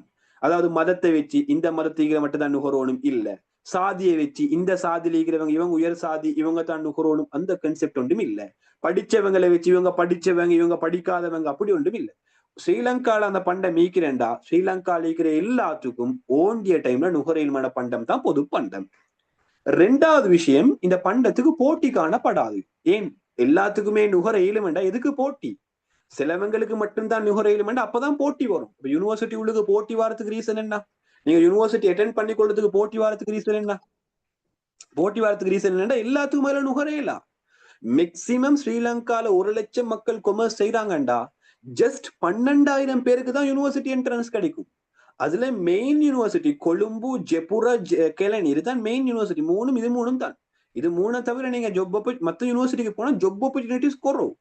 அப்ப அப்படிப்பட்ட யூனிவர்சிட்டிகளுக்கு நான் மேனேஜ்மெண்ட் ஃபீல்டுக்கு என்டர் ஆகணும்டா ஜஸ்ட் அண்ட் ஐலண்ட் ரேங்க் 2500 வரணும். அப்ப 1 லட்சம் பேர்ல 2500 பேருக்கு தான் அலௌட் இருக்குது. இதனால தான் இவ்வளவு போட்டி, இதனால தான் இவ்வளவு கிளாஸஸ், இதனால தான் இவ்வளவு பேமெண்ட்ஸ், இதனால தான் இவ்வளவு ட்ரை. அதே விஷயத்த 1 லட்சம் பேருக்கும் அதே யூனிவர்சிட்டி கிடைக்குது, அந்த இடத்துல போட்டி வருமா? ஸ்கூலுக்கு ஜாயின் ஆகிறதுக்கு யாராச்சும் போட்டி போடுவோம், அடிச்சு கொண்டு புடிச்சு கொண்டு போ ஸ்கூல் என்டர் ஆகிறதுக்கு இல்ல, எல்லாத்துக்கும் போகையிலும் அதான் ஆயிட்டான். அப்ப எல்லாத்துக்கும் எலவுடாக இருந்தா அங்க போட்டிக்காது. அது மாதிரி பொது பண்டங்களை பொறுத்த வரைக்கும் போட்டிக்காது. போட்டியும் இல்ல, விதிவிலக்கும் இல்லாட்டி யாராச்சும் பேமெண்ட் பண்ண ரெடி ஆகுவானா? இல்ல. சும்மா பிரச்சனையே இல்லாம அந்த பண்டத்தை எடுக்கையிலும், கஷ்டமே இல்லாம எடுக்கையிலும், நான் எடுக்காட்டியும் அந்த பண்டம் எனக்கு ரிஜெக்ட் ஆக போறோம், இல்லை எனக்கு எப்படியும் கிடைச்ச போறேன்னு சொல்லக்கொள்ள அந்த பண்டத்துக்கு யாரும் விலை செலுத்த முன் வர மாட்டாங்க. அப்ப இப்படிப்பட்ட பண்டங்கள் தான் பொது பண்டங்கள்னு சொல்றேன். உதாரணமா ரோட்ல போட்டிக்கிற பெல் கூட பொது பண்டம்னு சொல்லு. மெயின் ரோட்ல போட்டியுமா அந்த பெல் போண்டு நீங்க பாருங்க, மெயின் ரோட்டையும் போட்டு மெயின் ரோட்டுக்கான பெல்பையும் கவர்மெண்ட் போட்டு தான் தீப்பான். அப்ப இந்த மாதிரி பெல்ப் எடுத்து ஒரு பொது பண்டத்தை கீழே எக்ஸாம்பிளுக்கு அடிக்கலும். அப்ப இந்த பண்டத்துல லைட் வெளிச்சத்தை நுகர்றதுக்கு யாராச்சும் போட்டி போடுறானா? வாகனம் போக்குல போட்டி போடுற, எனக்கு தான் ஃபெஸ்ட்டுக்கு வெளிச்சம் போடணும் வேண்ட வாகனத்துக்கு தான் சொல்லி போட்டி கண்டிக்கிறீங்களா? இல்ல. யாராச்சும் அது நுகரலன்னு சொல்லி சண்டை பிடிக்கிறானா? இல்ல. அதே மாதிரி யாராச்சும் பெல் கட்டணம் ஓணும்னு சொல்லி பேமெண்ட் பண்ணி கொண்டிருக்கிறானா பெல்புக்கு கவர்மெண்ட்டுக்கு போயிட்டு? இல்ல. அப்ப இப்படிப்பட்ட பண்டங்கள் நாங்க சொல்ற பொது பண்டங்கள். வீதி விலக்காக இருக்கலும், அதே மாதிரி கவர்மெண்டால கொடுக்கிற பாதுகாப்பாக இருக்கலும், பாதுகாப்பும் எல்லாத்துக்கும் நுகரையும், அரச பாதுகாப்பும் எல்லாத்துக்கும் நுகரையும், போட்டி ஒன்று தேவையில்லை. அப்ப இப்படிப்பட்ட பண்டங்கள் என்ன செய்வாங்கண்டா, பொது பண்டங்களை சந்தை பொருளாதாரத்தை உற்பத்தி செய்ய மாட்டாங்க. ஏன் உற்பத்தி செய்ய மாட்டாங்கண்டா, இதை உற்பத்தி செஞ்சதால எனக்கு எந்த ஒரு பிரயோஜனமும் இல்லையே, எவனும் சல்லி தர மாட்டான். நான் சந்தை பொருளாதாரத்துல மெயினா லாபம் தான் எதிர்பார்க்கிறேன். அவன் லாபத்தை எதிர்பார்த்து பப்ளிக்ல ஒரு பெல்பை போட்டு வச்சா பப்ளிக் பெல்லுக்கு நான் தான் கரண்ட் பில்லு கட்டி கொண்டிருக்க வேண்டி வரும். அதை உற்பத்தி செஞ்சவன் தான் கட்டி கொண்டிருக்க வேண்டி வரும். அப்படி இல்லாம பொதுமக்களா வந்து பப்ளிக் லைட்டுக்கு என்ன செய்ய மாட்டான், கரண்ட் பில் கட்ட மாட்டான். அதே மாதிரி லைட் ஹவுஸ் அது மாதிரி விஷயங்களுக்கு என்ன செய்ய மாட்டான், அதுக்கான பேமெண்ட்ஸ் சரியா தர மாட்டான். சோ இப்படிப்பட்ட விஷயங்களால எந்த ஒரு வருமானமும் எங்களுக்கு வராததுனால நான் உற்பத்தி செஞ்சா டெஃபினிட்லியா நஷ்டம். சோ இந்த பண்டங்களை உற்பத்தி செய்யாமிக்கிறது தான் பெஸ்ட்னு சொல்லி சந்தை பொருளாதாரத்தின் உற்பத்திகளுக்கு வள ஒதுக்கீடு கொஞ்சமும் செய்யப்பட மாட்டாது. அப்ப இதுவும் ஒரு ஃபெயிலியர். இது சமூகத்துக்கு தேவையான பண்டம். பொது பண்டங்கள், பொது பண்டங்களுக்கு வள ஒதுக்கீடு நடக்காது. 4வது தான் அரை பொது பண்டம். அரை பொது பண்டம்னு சொல்றோம். அரை பொது பண்டங்களுக்கு வளங்கள் ஒதுக்கீடு செய்யப்பட்டது குறவு. அரை பொது பண்டம் சொன்னா ஓரளவுக்கு பொது பண்டமைக்கும், அதுக்கு பொறவு பொது பண்டம் இல்லாம மாறும். அப்படிப்பட்ட பண்டங்களை நாங்க சொல்ற அரை பொது பண்டம்னு சொல்ற. சிம்பிளா அரை பொது பண்டம் சொன்னா என்னன்னா, அந்த பொது பண்டங்களோட மெயினான பண்புகள் தானே, போட்டி இல்ல, நுகர்வுல அடிச்சு கொள்ள தேவையில்ல, நுகர்வுல விதிவிலக்கு இல்லைன்னு சொல்லி இந்த பண்பு பொதுவாக அரை பொது பண்டங்களுக்கு ஆரம்பத்துல இருக்கும். அதுக்கு பிறகு போட்டி உருவாகும். அப்படிப்பட்ட பண்டங்களுக்கு நாங்க சொல்ல அரை பொது பண்டங்கள்னு சொல்ற. உதாரணமா நீங்க சிலர் மூவிஸ் வெளியான பிறகு பாருங்க, மூவிஸ் இல்லாட்டி சாதாரணமா மூவி சுடுவோமே. நீங்க சாதாரணமா ஏதாச்சும் ஒரு இதுக்கு எக்ஸிபிஷன் ஒன்றுக்கு போறேன்னு வைப்போம். எக்ஸிபிஷனுக்கு உள்ளுக்கு க்ரௌட் ஒன்று அலௌட் பண்ணுவாங்க, இவ்வளவு தான் மேக்சிமம் அலௌட் பண்ணிடுமெண்டு. அப்போ ஒரு 100 பேருக்கு அலௌட் கொடுத்தீங்கன்னா இந்த ஃபெஸ்ட் 100 பேருக்கும் இடையில ஒரு போட்டி ஒன்று ஈக்காது. 100 பேரும் ஓகே போனா பிரச்சனை இல்லாம பார்த்துட்டு வரையும் எக்ஸிபிஷன். 100 பேரையும் விட தாண்டி வரக்கொள்ள 101வது ஆள் வரக்கொள்ள தான் அப்பதான் போட்டி உருவாகும். ஒத்தனை ரிஜெக்ட் பண்ண வேண்டி வரும். அப்ப இதுல யாரு வெளியே போறேன்டு அந்த 101 பேருக்கு மேல போட்டி வரும். அந்த 100 பேரையும் விட குறைவாக அந்த இடத்துல போட்டிக்காது. ஒரு அளவு வரைக்கும் போட்டி வராது. 100 பேர்னு சொல்லும் வரும் ஆட்கள் வரும் வரைக்கும் போட்டிக்காது. ஒரு வரிசை ஒன்று வச்சா 100 பேர் என்று சொல்லக்கூடிய அளவு கம்ப்ளீட் ஆகும் வரைக்கும் போட்டி ஒன்று இருக்காது. அதுக்கு போற வரக்குள்ளதான் யாரு வெஸ்ட்டுக்கு போகணும் என்ற ஒரு போட்டி ஒன்று வரும். அப்ப இப்படிப்பட்ட பண்டங்களுக்கு தான் அரை பொது பண்டங்கள் என்று சொல்ற. இந்த பண்டங்கள்லையும் லாபம் சரியான மட்டும் ஆரம்பத்துல வர்றது இல்லை. அதனால இந்த பண்டங்களுக்கும் சந்தை பொருளாதாரத்துல வள ஒதுக்கீடு நடக்காது. ஓகேயா? அப்ப இப்படிப்பட்ட வள ஒதுக்கீட்டுல பிரச்சனை. மேன்மை பண்டங்களுக்கு வள ஒதுக்கீடு செய்யறல்ல, தீய பண்டங்களுக்கு மிகையான வள ஒதுக்கீடு செய்யற, பொது பண்டங்களுக்கு வள ஒதுக்கீடு அறவே இல்லை. வரை பொது பண்டங்களுக்கு வள ஒதுக்கீடு தேவையில்லாத மாதிரி குறைஞ்சளவு வள ஒதுக்கீடு செய்யப்படுறாங்க. அதே மாதிரி இன்னும் எங்களுக்கு சொல்ல போனா வளங்களுடைய மிகையான பாவனையும் இதுக்கு ஒரு காரணமாக இருக்கு. இன்னொரு காரணம் சொல்லிடும் வள ஒதுக்கீட்டுல பிரச்சனைக்கு 5வது ரீசன். வள ஒதுக்கீட்டுல பிரச்சனைக்கு எனக்கு 5வது ரீசன் சொல்லி இன்னைக்கு மிகையான வளப்பாவனை. மிகையான வளப்பாவனை. மிகையான வளப்பாவனை என்று சொல்ல போல இயற்கையால சில வளங்கள் தருவாங்களே, இறைவன் சில வளங்களை தந்திக்கிறேன் அப்படித்தானே, நீ ஃப்ரீயா யூஸ் பண்ணுன்னு சொல்லி இறைவன் எல்லாத்துக்கும் ஃப்ரீயா யூஸ் பண்ண தந்திக்கிறேன். அப்ப நாங்க இயற்கை வளங்கள் என்று சொல்லி சில வளங்களை யூனிட் 1ல பேசிக்கிறோம். ஒன்று கடல் ஈகிற வளம், இயற்கை ஈகிற வளம், யாருக்கும் யூஸ் பண்ணிடும் எலௌடி. அதே மாதிரி வானத்தில் ஈகக்கூடிய சூரிய ஒளி, இந்த மாதிரி விஷயங்கள் எல்லாத்துக்கும் எலௌடி கோண்டிய அளவுக்கு நுகரிடும். சந்தை பொருளாதாரத்துல பாப்பான் இந்த மாதிரி வளத்துக்கு என்ன செய்ய தேவையில்ல, யாருக்கும் சல்லி கெட்ட தேவையில்ல. அப்ப இந்த மாதிரி வளத்தன் ஏண்ட சுய தேவைக்கு நான் அதிகமா பயன்படுத்தினா என் கொஸ்ட் குறைஞ்சி லாபம் கூடும் என்று சொல்லி இந்த மாதிரி பண்டங்களை அதிக அளவுக்கு பயன்படுத்த வருவாங்க. இப்ப கடல்ல எடுத்தா ஒரு அளவுக்கு தான் நேரும். இவன் என்ன செய்வான்னு சொன்னா, கடல்ல மீன் பிடிக்கிறதுக்கு சல்லி கொடுக்கணுமா யாராச்சும்? இல்ல. ஆத்துல மீன் பிடிக்கிறதுக்கு சல்லி கொடுக்கணுமா? இல்ல. அதே மீன் நான் மார்க்கெட்ல போய் வாங்கினா சல்லி கொடுக்கணும். அதே மீனை வைத்து நான் மீன் விற்க வர வீட்டுக்கு வந்து வாங்கி வித்தா நான் அதுக்கு சல்லி கொடுக்கணும். ஆனா அதே மீனை கடல்ல பிடிச்சா ஆத்துல பிடிச்சா சல்லி கொடுக்க தேவையில்லை. சோ இப்படிப்பட்ட பண்டங்களுக்கு என்ன செய்வோம்டா, கடல்ல பிடிச்சு ஆத்துல பிடிப்போம்னு சொல்லி மேக்சிமம் எவ்வளவு கேளுமோ அவ்வளவு பிடிக்க ட்ரை பண்ணுவாங்க. அப்ப இதனால சம்டைம் இந்த இடத்துல மெயினா நடக்கிற சிச்சுவேஷன் என்னன்னு சொன்னா, இப்ப இவங்க வலை போடுவாங்க தானே, சந்தை பொருளாதாரத்துல அதிகமான மீன் பிடிச்சா லாபம் கூட தானே. வலை போடக்குள்ள மெயினா சின்ன சின்ன சில்லிக்கிற வலையை போடுவாங்க. சின்ன சின்ன சில்லுன்னு சொன்னா அந்த இடத்துல சின்ன குட்டி குட்டி குட்டி மீனும் மாட்டும். அப்ப குட்டி குட்டி குட்டி மீன் மாட்டினா அந்த குட்டி குட்டி மீனால எந்த ஒரு பிரயோஜனமும் இல்லை. முந்தி மீன் இருந்துச்சு 2 ரூபாய்க்கு ஒரு மீன் இருந்துச்சு. நாங்க சின்ன காலத்துல 2 ரூபாய் ஒரு மீன். அப்ப அது பொரிச்சாச்சு தின்னேலும் ஒரு அழகான பசந்தான மீன்மா இருக்கும். ஆனா இப்ப அதை விட சிறுசான மீன் எல்லாம் மாட்டினா எந்த ஒரு பிரயோஜனமும் இல்லை. அதை நெத்தோலிக்கும் போடலாம், கருவாட்டுக்கும் போடலாம், மீன் ஆகவுமே இல்ல. அப்ப அப்படிப்பட்ட மீனை அவங்க திருப்பி கடல்ல வீசவுமே இல்லை. வரக்குள்ளே செத்துதான் வரும். அப்ப இந்த மாதிரி மீனெல்லாம் யூஸ் பண்ணி போகக்குள்ள ஃபியூச்சர்ல என்ன செய்யலாம், யாருக்கும் மீன் கிடைச்சாது.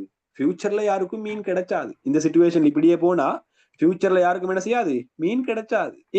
ஈகக்கூடிய எல்லா மீனை இவன் நுகர்ந்தா ஃபியூச்சர்ல எங்க மீன் இங்க போக, சின்ன மீன்ல இவன் நுகர்ந்தா. அப்ப சின்ன சின்ன மீன் எல்லாம் ஃபியூச்சர்ல இப்படி நுகர போறதால சின்ன சின்ன மீன் எல்லாம் நுகரக்கொள்ள ஃபியூச்சர்ல வளங்கள் ஒதுக்கீடுபடாது. சேம் டைம் அடுத்த ஜெனரேஷன் ஒன்று வரக்கொள்ள அவங்களுக்கு மீன் பிடிக்கிறதுக்கான சந்தர்ப்பம் இருக்காது. நீங்க பிசினஸ்ல படிச்சுப்பீங்க நிலை பேரான அபிவிருத்தின்னு சொல்லி, அதுல படிச்சுப்பீங்க நிலை பேரான அபிவிருத்தியோட பிசினஸ் படிச்சவங்களுக்கு தெரியும். நாங்க 4R என்ன கரு ஒன்றோட தான் பேசுவோம். அதுல ரிப்ளேஸ் சொல்லி உண்டு 4R என்ன கருல நீங்க ஸ்காலர்ஷிப்ல எல்லாம் படிச்சுப்பீங்க 4R என்ன கரு. அதே மாதிரி யூனிட் கிரேட் 9லயும் படிச்சுப்பீங்க ஜியோகிராஃபில 4R என்ன கரு.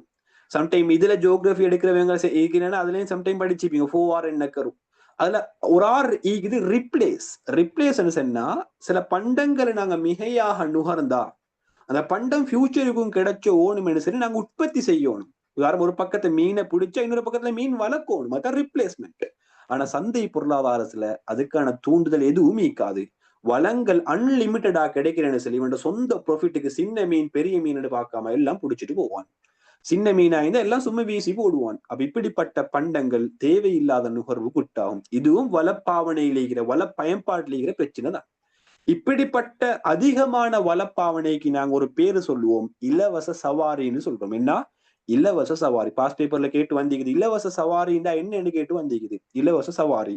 இந்த மாதிரி கிடைக்கக்கூடிய இலவச பண்டங்களோட மிகையான பயன்பாட்டுக்கு தான் நாங்க சொல்ற இலவச சவாரின்னு சொல்றேன். அது யாருக்கும் பிரயோஜனம் இல்லை, எனக்கும் பிரயோஜனம் இல்லை அதை நுகர்ந்ததால, உங்களுக்கும் பிரயோஜனம் இல்லை, யாருக்கும் பிரயோஜனம் இல்லை. அப்படிப்பட்ட இலவச சவாரி வளப்பானையில நடக்கும். அப்ப இதுவும் வள பயன்படுத்தல வளங்களை ஒதுக்கீடு செய்யறதுல வந்த பிரச்சனையாக எங்களுக்கு சொல்ல இயலும். வளங்கள்ல ஒதுக்கீட்டுல வந்த ஒரு பிரச்சனையாக சொல்ல இயலும். அப்ப இப்படிப்பட்ட எல்லா பிரச்சனைகளும் ஈக்கிறதுனாலதான் சந்தை பொருளாதாரம் வள ஒதுக்கீட்டுல பிரச்சனை ஆகுது. அப்ப வள ஒதுக்கீட்டுல பிரச்சனை ஆகிறதாலதான் சந்தை பொருளாதாரம் முதலாவதாக தோல்வி அடையுது. வைனா அப்ப சந்தை பொருளாதாரம் என்றா என்ன? வள ஒதுக்கீடு தொடர்பான தீர்மானங்கள் எப்படி நடக்குது, எதனை எந்த அளவு எப்படி யாருக்கு தொடர்பான தீர்மானங்கள் எப்படி எடுக்கிறாங்க, அந்த தொடர்பான தீர்மானங்கள் எப்படி தோல்வி அடையலும், தோல்வி அடையிறதுக்கான பவுண்டேஷனான 3 காரணி என்ன?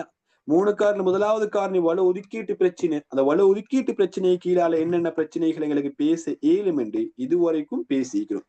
இதுல ஏதாச்சும் டவுட் இருக்குதா யாருக்காச்சு? இதுல இதுவரைக்கும் பேசின விஷயங்கள டவுட் இருக்குதா? இதெல்லாம் நோட்ல இருக்குது, நான் வாசிக்கிறேன். அதுக்கு முன்னால டவுட் இருக்குதா? என்ன டவுட் இல்லன்னு போடுங்க போய்க்கா. ஓகே, இன்ஃபாஸாக இல்ல. மத்தவங்க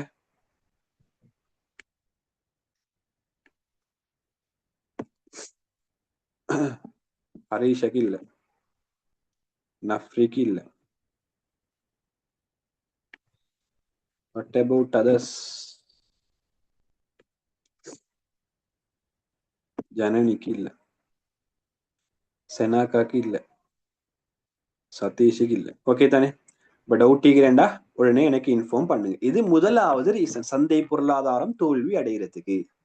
சந்தை பொருளாதாரம் தோல்வி அடைகிறதுக்கு இன்னொரு 2 ரீசன்ஸ் ஈகுது. முதலாவது ரீசன்ஸ் வள ஒதுக்கீட்டுல வினைத்திறன் இல்ல. 2வது ரீசன் உண்டு ஈகுது. என்னன்னு சொன்னா, எங்களுக்கு சிம்பிளா சொல்லலாம், பேரின பொருளாதார உறுதி இல்லைன்னு சொல்லலாம். 2வது ரீசன் என்ன? பேரின பொருளாதார உறுதி இல்லை. முதலாவது ரீசன் வலு ஒதுக்கீட்டுல வினைத்திறன் இல்லை.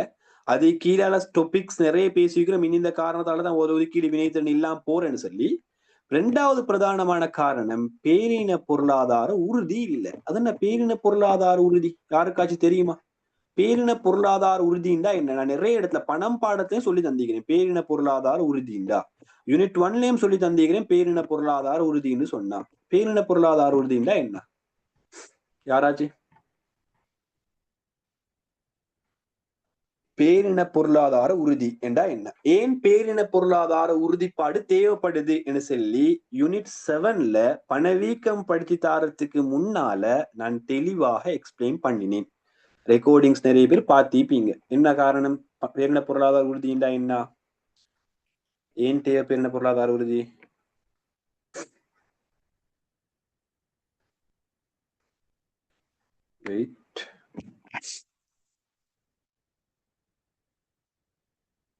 மிகையான வளப்பயன்பாட்டுக்கு இன்னொரு நேம் இலவச சவாரி. ஓகே, இலவச சவாரி எக்கனாமிக்ஸ்ல ஏற்படுறது இன்னொரு நேமா இலவச சவாரின்னு கேக்குறீங்க? ஓ, இன்னொரு நேம் தான். மிகையான வளப்பயன்பாட்டுக்கு, மிகையான இலவச வளப்பயன்பாட்டுக்கு இன்னொரு பேர் சொல்லலாம், இலவச சவாரின்னு சொல்லலாம். இலவச சவாரின்னா என்ன அர்த்தம்? என்ன சும்மா ஃப்ரீயா போறேன் நாங்க சொல்றேன். இவன் எப்பயுமே ஓசின்னு சொல்றேன். ஓசின்னு சொன்னா என்ன? எப்ப பார்த்தாலும் ஃப்ரீயா தான் வரப்பாக்கு, அதான் மை கேஸ் தான். அதுதான் இலவச சவாரின்னு சிம்பிளா சொல்லுவாங்க. எக்கனாமிக்ல ஏற்படுற ஏற்றத்தாழ்வு. Okay, perfect. எக்கனாமிக்ல ஏற்றத்தாழ்வு சிம்பிளா சொல்ல போனா, எக்கனாமிக்ல ஒரு விலை தொடர்பான உறுதி ஒன்று இல்ல, விலை மாறிக்கொண்டே டிசிஷன்ஸ் எடுக்கே இல்ல எக்கனாமிக்ல இருக்கிறவங்களுக்கு. நான் இதை உங்களுக்கு தெளிவா யூனிட் 7ல படிச்சு தந்தேன், சரியா? பொருளாதாரத்துல ஏற்படுற ஏற்றத்தாழ்வு ஓகே அப்படின்னு சொல்லலாம். சிம்பிளா விலையில உறுதி ஒன்று இல்ல, விலை கூடுது விலை குறையுது தீர்மானம் எடுத்துக்கொள்ள இல்ல. இந்த டைம்ல எந்த ப்ரொடக்ஷன் பண்ணுவோம்னு ஒரு தீர்மானம் எடுக்க இல்ல. இப்படிப்பட்ட ஒரு ஏற்றத்தாழ்வு பொருளாதாரத்துல இருக்கும். ஏனென்றா இவங்க எதுக்கேத்த மாதிரி ரியாக்ட் பண்ணுவாங்க, ப்ராஃபிட்டுக்கு ஏத்த மாதிரி இவங்க ரியாக்ஷன் பண்ணுவாங்க. ப்ராஃபிட் கூட கூட டக்குனு அந்த பண்டத்துக்கு உற்பத்தி செய்வாங்க, ப்ராஃபிட் குறைவுக்குள்ள அந்த பண்டத்தை எடுத்து இன்னொரு பண்டங்களுக்கு ஒதுக்கீடு செய்வாங்க. அப்ப ஒரு நிலையான ஒரு உற்பத்தி ஒன்றை பார்க்கவும் இயலா, சேம் டைம் விலை தொடர்பான ஒரு நிலையையும் பார்க்க இயலா. விலை அடிக்கடி கூடி குறையும், சில நேரம் விலை கூடிக்கொண்டே போகும், சில நேரம் விலை குறைஞ்சு கொண்டே போகும். அப்ப விலை கூட்டுறதை பார்த்து உற்பத்தியாளர் உடனே அதுல போய் வளங்களை கொடுப்பாங்க, லாபம் கூடனால. சம்டைம் நான் சொன்னதானே 3 ப்ரொடக்ஷன், கல்வி, அதே மாதிரி போதைப் பொருள், அதே மாதிரி சிறுவர் கடத்தல். சிறுவர் கடத்தல சம்டைம் விலை குறைஞ்சு கொண்டு வரக்கோல மக்கள் அதிலிருந்து வளங்களை எடுத்து டக்குன்னு என்ன செய்யலாம், உடனே இந்த ப்ரொடக்ஷனுக்கு மாத்த இயலாம். அப்ப இந்த ப்ரொடக்ஷனுக்கு வளங்களை கொடுத்து முடிஞ்சிருதான். அப்ப லாபம் இதுல குறைய கொள்ள அந்த இடத்துல வள ஒதுக்கீட்டுல வினைத்தினு பார்க்க இயலாம் போகும். நான் சொல்லல சிறுவர் கடத்தல் நல்லமென்று சொல்லல, சிறுவர் கடத்தல் நல்லமென்று சொல்லல, சிறுவர் கடத்தல் மாதிரி அந்த மாதிரி விஷயங்கள் வள ஒதுக்கீட்டுல விலை குறைய கொள்ள அவங்க தீர்மானிப்பாங்க, நான் எடுத்த டிசிஷன்ஸ் ஃபெயில்னு சொல்லுவாங்க. அப்ப ஒரு பிக்ஸான டிசிஷன்ஸ் ஒன்று நம்பி எடுக்கலாம். இந்த விலை தழும்பல் நடக்க கொள்ள விலை கூடையிலும் விலை குறையிலும் விலை மாறையிலும் அப்படிப்பட்ட ஒரு நிலைமை நடக்கிறதுக்கு தான் நாங்க சொல்ற பேரின பொருளாதார உறுதி இல்லைன்னு சொல்றேன். மெயினா விலையை பேஸ் பண்ணி தான் நாங்க சொல்றோம். இந்த பேரின பொருளாதார உறுதி இந்த விலை இல்லாததுனால தான் நாட்டுல பணவீக்கம் அடிக்கடி வார. பணவீக்கம் வரக்குள்ள பணவீக்கத்துக்கான காரணங்களால எங்களுக்கு மொத்த கேள்வியில மாற்றம் ஏற்படும். சம்டைம் மொத்த கேள்வி கூடும், மொத்த கேள்வி குறையும். நாங்க தெளிவா பேசிக்கிறோம் பணவீக்கத்துக்கான காரணங்களால. அதே டைம்ல பொருளாதார வளர்ச்சி வரக்குள்ள பணவீக்கம் வரும், பொருளாதார வீழ்ச்சி வரக்குள்ள பணவீக்கம் குறையும். இப்படிப்பட்ட நிறைய சிச்சுவேஷன்ஸ் இந்த பொருளாதார உறுதி இல்லாததுனால ரவுண்ட் அப் ஆகி கொண்டு. அப்ப ஒரு நிலையான நாட்டிட நிலைமைய பார்க்கலாம், ஒரு நிலையான வளர்ச்சியை பார்க்கலாம், ஒரு நிலையான உறுதித்தன்மை அந்த நாட்டுல பார்க்கலாம். அப்ப இது ஒரு பிரச்சனை, இதுவும் சந்தை பொருளாதாரத்துல காணப்படும். இதனாலையும் தான் சந்தை பொருளாதாரம் வேணாம் என்று மக்கள் வெளியே போக பார்த்தாங்க. மூணாவது ஒரு ரீசனிக்கு வருமான பங்கீட்டுல சமனின்மை. என்ன வருமான பங்கீட்டுல சமனின்மை? மூணாவது பிரச்சனை வருமான பங்கீட்டுல சமன் இல்லாதது. இதுதான் மூணாவது பிரச்சனை. வருமான பங்கீட்டுல சமன் இல்லைன்ற கொல வருமானம் என்று செல்றது இங்க எதை வச்சு தீர்மானமாகும் என்றா தெளிவா விளங்கெடுக்கணும். வருமானம் என்றது இங்க எதை வச்சு தீர்மானமாகும் என்றா, உதாரணமா ஏண்ட வருமானம் வேற உங்களோட வருமானம் வேற, அப்படித்தானே? ஏண்ட வருமானம் வேற உங்களோட வருமானம் வேற, உங்களோட வருமானம் வேற உங்களோட வாப்பட வருமானம் வேற, உங்களோட பேரண்ட்ஸ்ட வருமானம் வேற. இந்த வருமானம் ஆளுக்கால் வேறுபடுறது. எங்கட வருமானம் பில்கேட்ஸ் வருமானத்தை விட, பில்கேட்ஸ் சரி அவன் விடுவோமே, அவனோட பேரை செல்லதுக்கு விருப்பமே இல்ல. இப்ப சாதாரணமா ஸ்ரீலங்கால 1வது பணக்காரன் வருமானத்தோட வேறுபடுறதுக்கான ரீசன் என்னண்டா ரெண்டு காரணி தான். ஒன்று, எனக்கு ஈகிற காரணிட அளவு மாறக்கொல வருமானம் மாறும், காரணிட அளவு மாறக்கொல வருமானம் மாறும். ரெண்டாவது, ஒரு காரணிக்கு கிடைக்கிற கிடைப்பனவு மாறக்கொள்ள வருமானம் மாறும். எக்ஸாம்பிள் வைங்களே, என் பேர்ல ஒரு 5 கடையை நான் பலங்குற டவுன்ல போட்டு வச்சுக்கிறேன்னு வைப்போம். ஒரு கடையில 40,000 ரூபாய் ப்ராஃபிட் ஒரு நாளைக்கு கிடைச்சா 5 கடையில எனக்கு 2 லட்சம் வருமானம். அப்ப 5 கடைய அந்த வருமானத்தால பெருக்கி டோட்டல் வருமானம் வரும். இதே எனக்கு 5 கடையில 4 கடை தான் நீக்குதுண்டா, அதே 40,000 1,60,000 தான் கிடைக்கும். அப்ப இந்த வருமானம் எதை வச்சு தீர்மானம் ஆகுதுண்டா, எனக்கு ஈக்கிற கடையோட அமௌண்ட்டையும் அந்த கடை ஒன்றால கிடைக்கிற லாபத்துல அமௌண்டால தான் தீர்மானம் ஆகுது. அந்த கடைக்கு தான் சொல்றோம் காரணிகள் எண்ணிக்கை, எத்தனை காரணத்தால் எனக்கு வருமானம் வருது, எத்தனை இடத்தால் எனக்கு வருமானம் வருது. இதனாலதான் சொல்லுவாங்க எங்களுக்கு அக்கௌண்ட் பிசினஸ் படிச்சு தரக்கூடையும் எங்களுக்கு நாங்க சார்ட்டர் படிச்சக்குள்ள ஏஎம்ஏன்னு ஒரு பாடம் வரும், அட்வான்ஸ் மேனேஜ்மெண்ட் அக்கௌண்டிங். இப்ப அது advance management accounting and finance புதிய சிலபஸ்ல மாத்திக்கிறான். அவர் சொல்லுவாங்க எப்பயுமே நீங்க என்ன செய்வான ஒரு வருமான சோர்ஸ்ல தங்கி நிக்கவான. உதாரணமா நீங்க ஜொப் ஒன்று செய்யக்கூட இது மட்டுமே நிக்கவான, அது பெய்த்து அவங்களுக்கு மொத்த வருமான சோர்ஸும் இல்ல, ஒரு சோர்ஸும் இல்லாம போய்க்கிடும். அவ எப்பயுமே ஒரு வருமானத்துல டிபெண்ட் ஆகிக்கவானம், குறைஞ்சது 2-3 சரி உங்களோட சோர்ஸ் உருவாக்கிக்கோங்கன்னு அவர் சொல்லுவார். பதமாயிட்டேன். வருமான சோர்ஸ் அதிகப்படுத்த ஒரு பக்கம் வருமானம் அதிகமாகி கொண்டிருக்கும். என்கிட்ட 4 கடை இருந்தா ஒரு கடையில 40,000 படி 1.5 லட்சம் ப்ராஃபிட் ஒரு நாளைக்கு. அதே எனக்கு 10 கடை ஆயிருந்தா 40,000 படி 4 லட்சம் வந்துடும், சாரி 40 லட்சம் வந்துடும். வேணா சாரி 4 லட்சம் இல்ல 40 லட்சம் வந்துடும். அப்ப சிம்பிளா இந்த ப்ராஃபிட் இந்த வருமானம் தங்கிக்குது, எனக்கு எத்தனை கிடைக்குது, ஒரு கடையால கிடைக்கிற லாபம் எவ்வளவு, இதை வச்சுதான் தீர்மானம் ஆகுது.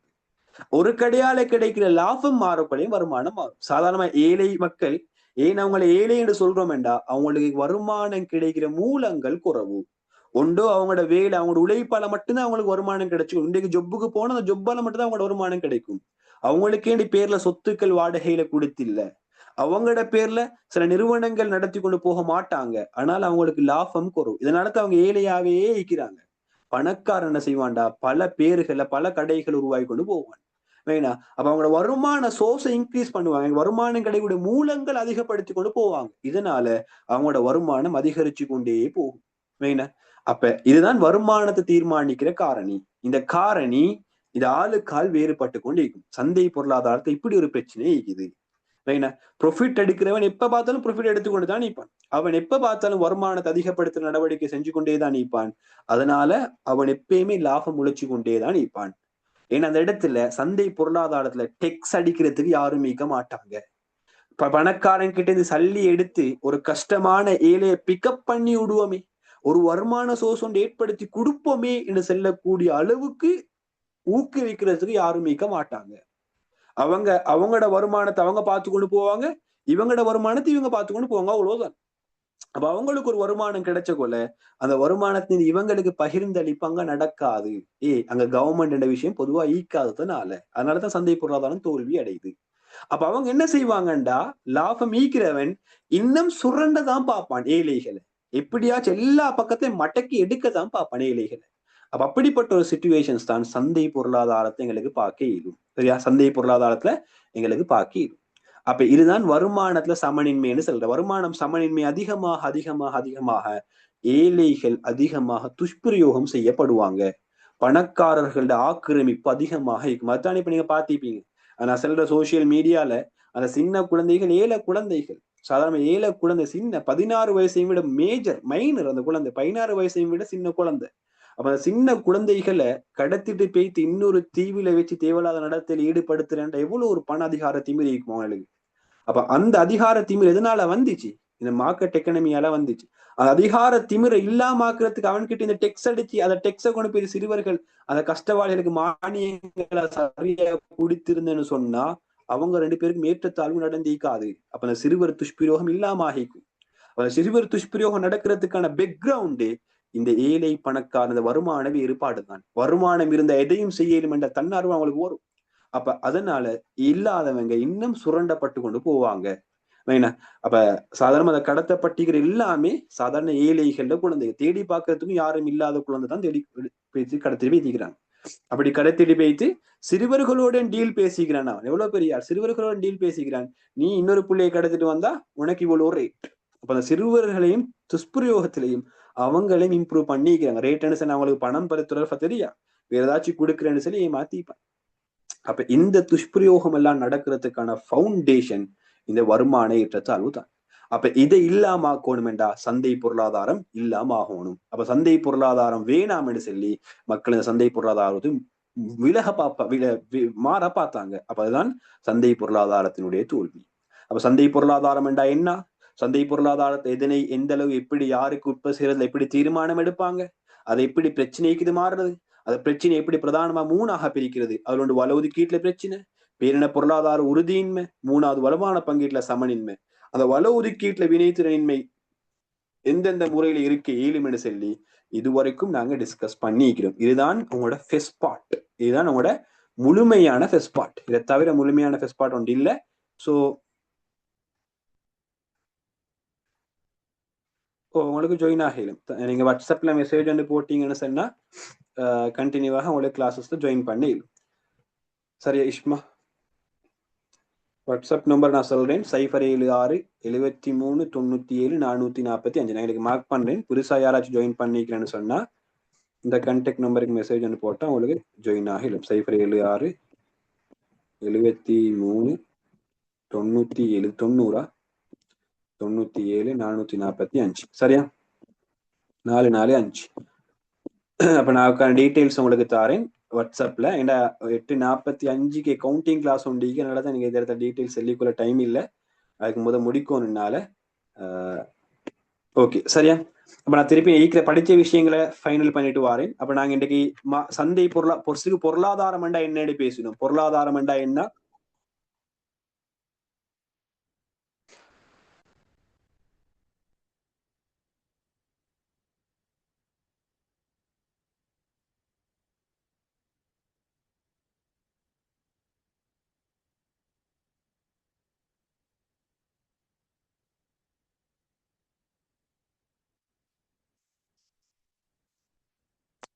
சரியா இப்பயுமா வசீம் சார் தங்கோல் அக்கௌண்டிங் கிளாஸ் ஸ்டார்ட் பண்ண சொல்லி ஓகே சரியா நான் குயிக்கா சொல்லிட்டு போறேன். அப்ப சந்தை பொருளாதாரம்டா சிம்பிளா என்னன்னு பேசினோம்.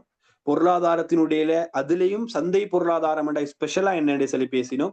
உங்களுக்கு ஒவ்வொரு பொடிமுறையா தான் வந்தோம். பொருளாதாரம் என்ன, அந்த பொருளாதார சந்தை பொருளாதாரம் என்ன, சந்தை பொருளாதாரம் எப்படி அந்த பொருளாதாரத்துக்கான 3 பிரச்சனைக்கு தீர்வு காணுது, அந்த பிரச்சனையில எப்படி சந்தை தோல்விக்கு காரணமாகுது என்று சொல்லி பேசினோம். அதுக்கு தோல்வி காரணம் 7 போட்டிக்கிறேன். இந்த இதுல 7ல 4 பிரிச்சு அந்த 7ஐயும் 8 போட்டிக்கிறேன். 8ஐயும் 3 பிரிக்கையிலும் அந்த 3ஐ நான் தெளிவாக விளங்கப்படுத்திக்கிறேன். 8ஐயும் 3 போட்டிக்கிறேன். அந்த 3ஐயும் தெளிவாக விளங்கப்படுத்திக்கிறேன். அதுல பிரதானமா வலு ஒதுக்கீட்டுல வினைத்திறன் இன்மைண்டா என்ன, அந்த வலு ஒதுக்கீட்டுல வினைத்திறமை எப்படி நடக்கணும்னு நான் உங்களுக்கு சொல்லி தந்திக்கிறேன். இந்த இடத்த டியூட்ல போட்டிக்கிறேன். சேம் டைம் வலு ஒதுக்கீட்டுல நியாயத்துவம் இன்மைண்டா என்னன்னு மறுவ இந்த டியூட்ல போட்டிக்கிறேன். பேரின பொருளாதார உறுதியின்மை 2வது ரீசன். அந்த பேரின பொருளாதார உறுதியின்மை எப்படி நடக்க இயலும்னு நான் உங்களுக்கு எக்ஸ்பிளைன் பண்ணினேன். 3வது பண்டங்களோட வகையை தந்திக்கிறேன். இந்த பண்டங்களோட வகை உங்களுக்கு தெளிவாக விளங்கப்படுத்தினேன். ஒன்று பொதுப்பண்டம், அதுக்கு இன்னொரு பேர் சொல்லலாம் தூய பொதுப்பண்டம் என்று சொல்லலாம். தூய பொதுப்பண்டம். ஏன் தூய பொதுப்பண்டம் என்று சொல்றோம் என்றா அரைக்குறை பொதுப்பண்டம் உண்டிக்கிட்டானே, அதனாலதான் அந்த பொதுப்பண்டத்துக்கு தூய பொதுப்பண்டம் என்று சொல்ற. தூய பொதுப்பண்டம் என்றா ஃபுல்லாவே நுகர்வுக்கு விதிவிலக்கு இல்ல, யாருக்கு எனி டைம் எந்த நேரத்துல நுகர இயலும், அதுதான் நாங்க சொல்ல தூய பொதுப்பண்டம் என்று சொல்றேன். அரைக்குறை பொதுப்பண்டம் என்று அப்படி இல்லாட்டி போலி பொதுப்பண்டம் என்று சொல்லத்துக்கு ரீசன், ஓரளவுக்கு பொதுப்பண்டத்துல பண்பிக்கும், அதுக்கு பிறகு இது பொதுப்பண்டத்துல பண்பிலிருந்து இல்லாம ஆகிறதுனால தான் இதுக்கு போலி பொதுப்பண்டம் என்று சொல்லி பேர் வச்சுக்கிறாங்க. அதுக்கு இன்னொரு பேர் கூட்டு நுகர்வு பண்டம் என்றும் சொல்லலாம். ஓகே, அதே மாதிரி பண்டங்களுடைய 3வது வகை மேன்மை பண்டம். நான் ஆல்ரெடி சொன்னேன், கல்வி சுகாதாரங்கள். அதுக்கு இன்னொரு பேர் சொல்லலாம் சமூக நல பண்டம் என்றும் சொல்லலாம். அதே மாதிரி அந்த மேன்மையற்ற பண்டங்கள்னா என்னன்னு எக்ஸ்பிளைன் பண்ணேன். அதுக்கு இன்னொரு பேர் சொல்லிலும் தீங்கிழைக்கும் பண்டங்கள் என்று சொல்லலாம். சரியா? அப்ப இதுல நான் சொன்ன எல்லா விஷயமும் இன்க்ளூட் ஆகி இருக்குது. இந்த எதிர்கணிய வெளிவாரி விளைவுன்னு சொல்லக்கூடிய விஷயத்த நான் எக்ஸ்பிளைன் பண்றேன் அடுத்த கிளாஸ்ல. அது ஒரு பெரிய ஒரு டாபிக். எதிர்கணிய வெளிவாரி விளைவு, நேர்கணிய வெளிவாரி விளைவு, அதெல்லாம் பெரிய ஒரு டாபிக். நான் பின்னால விளங்கப்படுத்தினேன். அதுக்கு பிறகு இந்த பாயிண்ட விரிவாக்கத்துக்கு நான் வாரேன். ஓகே, அப்ப அதுதான் எதிர்கணி வெளிவாரி விளைவுன்னு தனி ஒரு டாபிக்கே பின்னாலே இருக்குது. அப்ப இவ்வளவுதான் உங்களுடைய இன்ட்ரடக்ஷன் பார்ட் யூனிட் 8. இவ்வளவு விஷயம் உங்களுக்கு தெரிஞ்சிருந்தா தாராளமா போதும். அடுத்த வெளிவாரி விளைவிக்குது, அதுக்கு பிறகு சாதாரணமா அரச பொருளாதாரம், அரசாங்கம் சந்தைக்குழுக்கு வாரது, அதோட பேசிட்டா யூனிட் 8 வந்து முடியும். கிளியரா? இது டவுட் இருக்குது யாருக்காச்சு? பாடங்கள் கிளியரா குயிக்கா சொல்லுங்க. இன்றைக்கு பேசின விஷயம்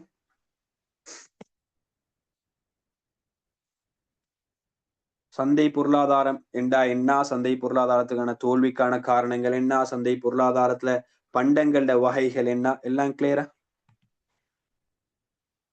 இன்ட்ரெஸ்டிங்கான பாடம், திருப்பி சொல்றேன். ஈஸியா மறந்துடவானம், ஃபுல்லா மார்க் செயின் பண்ணிடமான பாடம். இதையும் விட சிம்பிளான பாடமும் இல்ல கிரேட் 13ல. ஈஸியா மார்க் செயின் பண்றது உங்களுக்கு ஒஃபருக்கு போட்டிக்கிறேன் இந்த பாடத்தை, அவ்வளவுதான். சரியா? அப்ப அடுத்து வெளிவாரி விளைவு, அதுல கிராஃபிக் இது கன்ஃபியூஸ் ஆகுவீங்க. நீங்க கிளாஸ் அட்டென்ட் பண்ணாட்டி கட்டாயம் அட்டென்ட் பண்ணுங்க. அடுத்த கிளாஸ் வெளிவாரி விளைவுக்கு நீங்க திருப்பி சொல்றேன், வராட்டி கன்ஃபியூஸ் ஆகுவீங்க. கிராஃப், ஏன்னா கிராஃப் வந்து நிறைய பேர் பிழையா படிச்சு கொடுப்பாங்க, நிறைய கிளாஸஸ்ல மாத்தி படிச்சு கொடுப்பாங்க. ஸோ அதனால கட்டாயம் அட்டென்ட் பண்ணுங்க. ஃபுல் கிளியர் உங்களுக்கு கிராஃப்ல கிடைக்கும் ஒண்ணுமே சொன்னா. ஓகே, சரியா? நான் இதோட வைண்ட் அப் பண்றேன். ஏதாச்சும் டவுட் இருந்தா கட்டாயம் வாட்ஸ்அப்ல மெசேஜ் போடுங்க, நான் சொல்லித்தாரேன். அப்ப உங்களுக்கு நாளைக்கு பிசினஸ் ஸ்டடிஸ் கிளாஸுக்கு அப்ப நான் குரூப்ல மெசேஜ் ஒன்று தாரேன், அடுத்த கிளாஸ் எப்படின்னு சொல்லி. வளமையா வியாழன் வெள்ளி சனி நேரம் தான் இருக்குது. அப்ப இந்த வியாழக்கிழமை பணம் பாடத்தினுடைய மெத்தமெட்டிக்கல் பார்ட், அந்த பணம் பாடத்தினுடைய வங்கி முறைமை என்று சொல்லக்கூடிய அந்த பாட்டும் அதோட தொடர்பான பாஸ் பேப்பர் கொஸ்டின்ஸ் நாங்கள் டிஸ்கஸ் பண்ணுவோம். அடுத்த வெள்ளிக்கிழமை வந்து யூனிட் 4 ரிஸ்டார்ட் பண்ணிக்கிறோம். அதோட செகண்ட் செஷன் நடக்கும். சனிக்கிழமை இன்ஷா அல்லாஹ் யூனிட் 3 ஸ்டார்ட் ஆகும். அதே மாதிரி ஞாயிற்றுக்கிழமை யூனிட் 8 செகண்ட் பார்ட் நடக்கும். அதுகளுக்கு இடையில ஒரு நாள் ஈவினிங் கிளாஸ்ல வந்து யூனிட் 2 ஃபைனல் ரிவிஷன், நாங்கள் ஆல்ரெடி நேற்று சொன்ன மாதிரி ஃபைனல் பார்ட் வந்து நடக்கும். ஓகே, இதுவரைக்கும் கலந்து கொண்டதுக்கு ஜஸாக்கல்லாஹ் ஹைரன். Thank you so much. நாங்கள் இன்ஷா அல்லாஹ் அடுத்த கிளாஸ்ல சந்திப்போம்.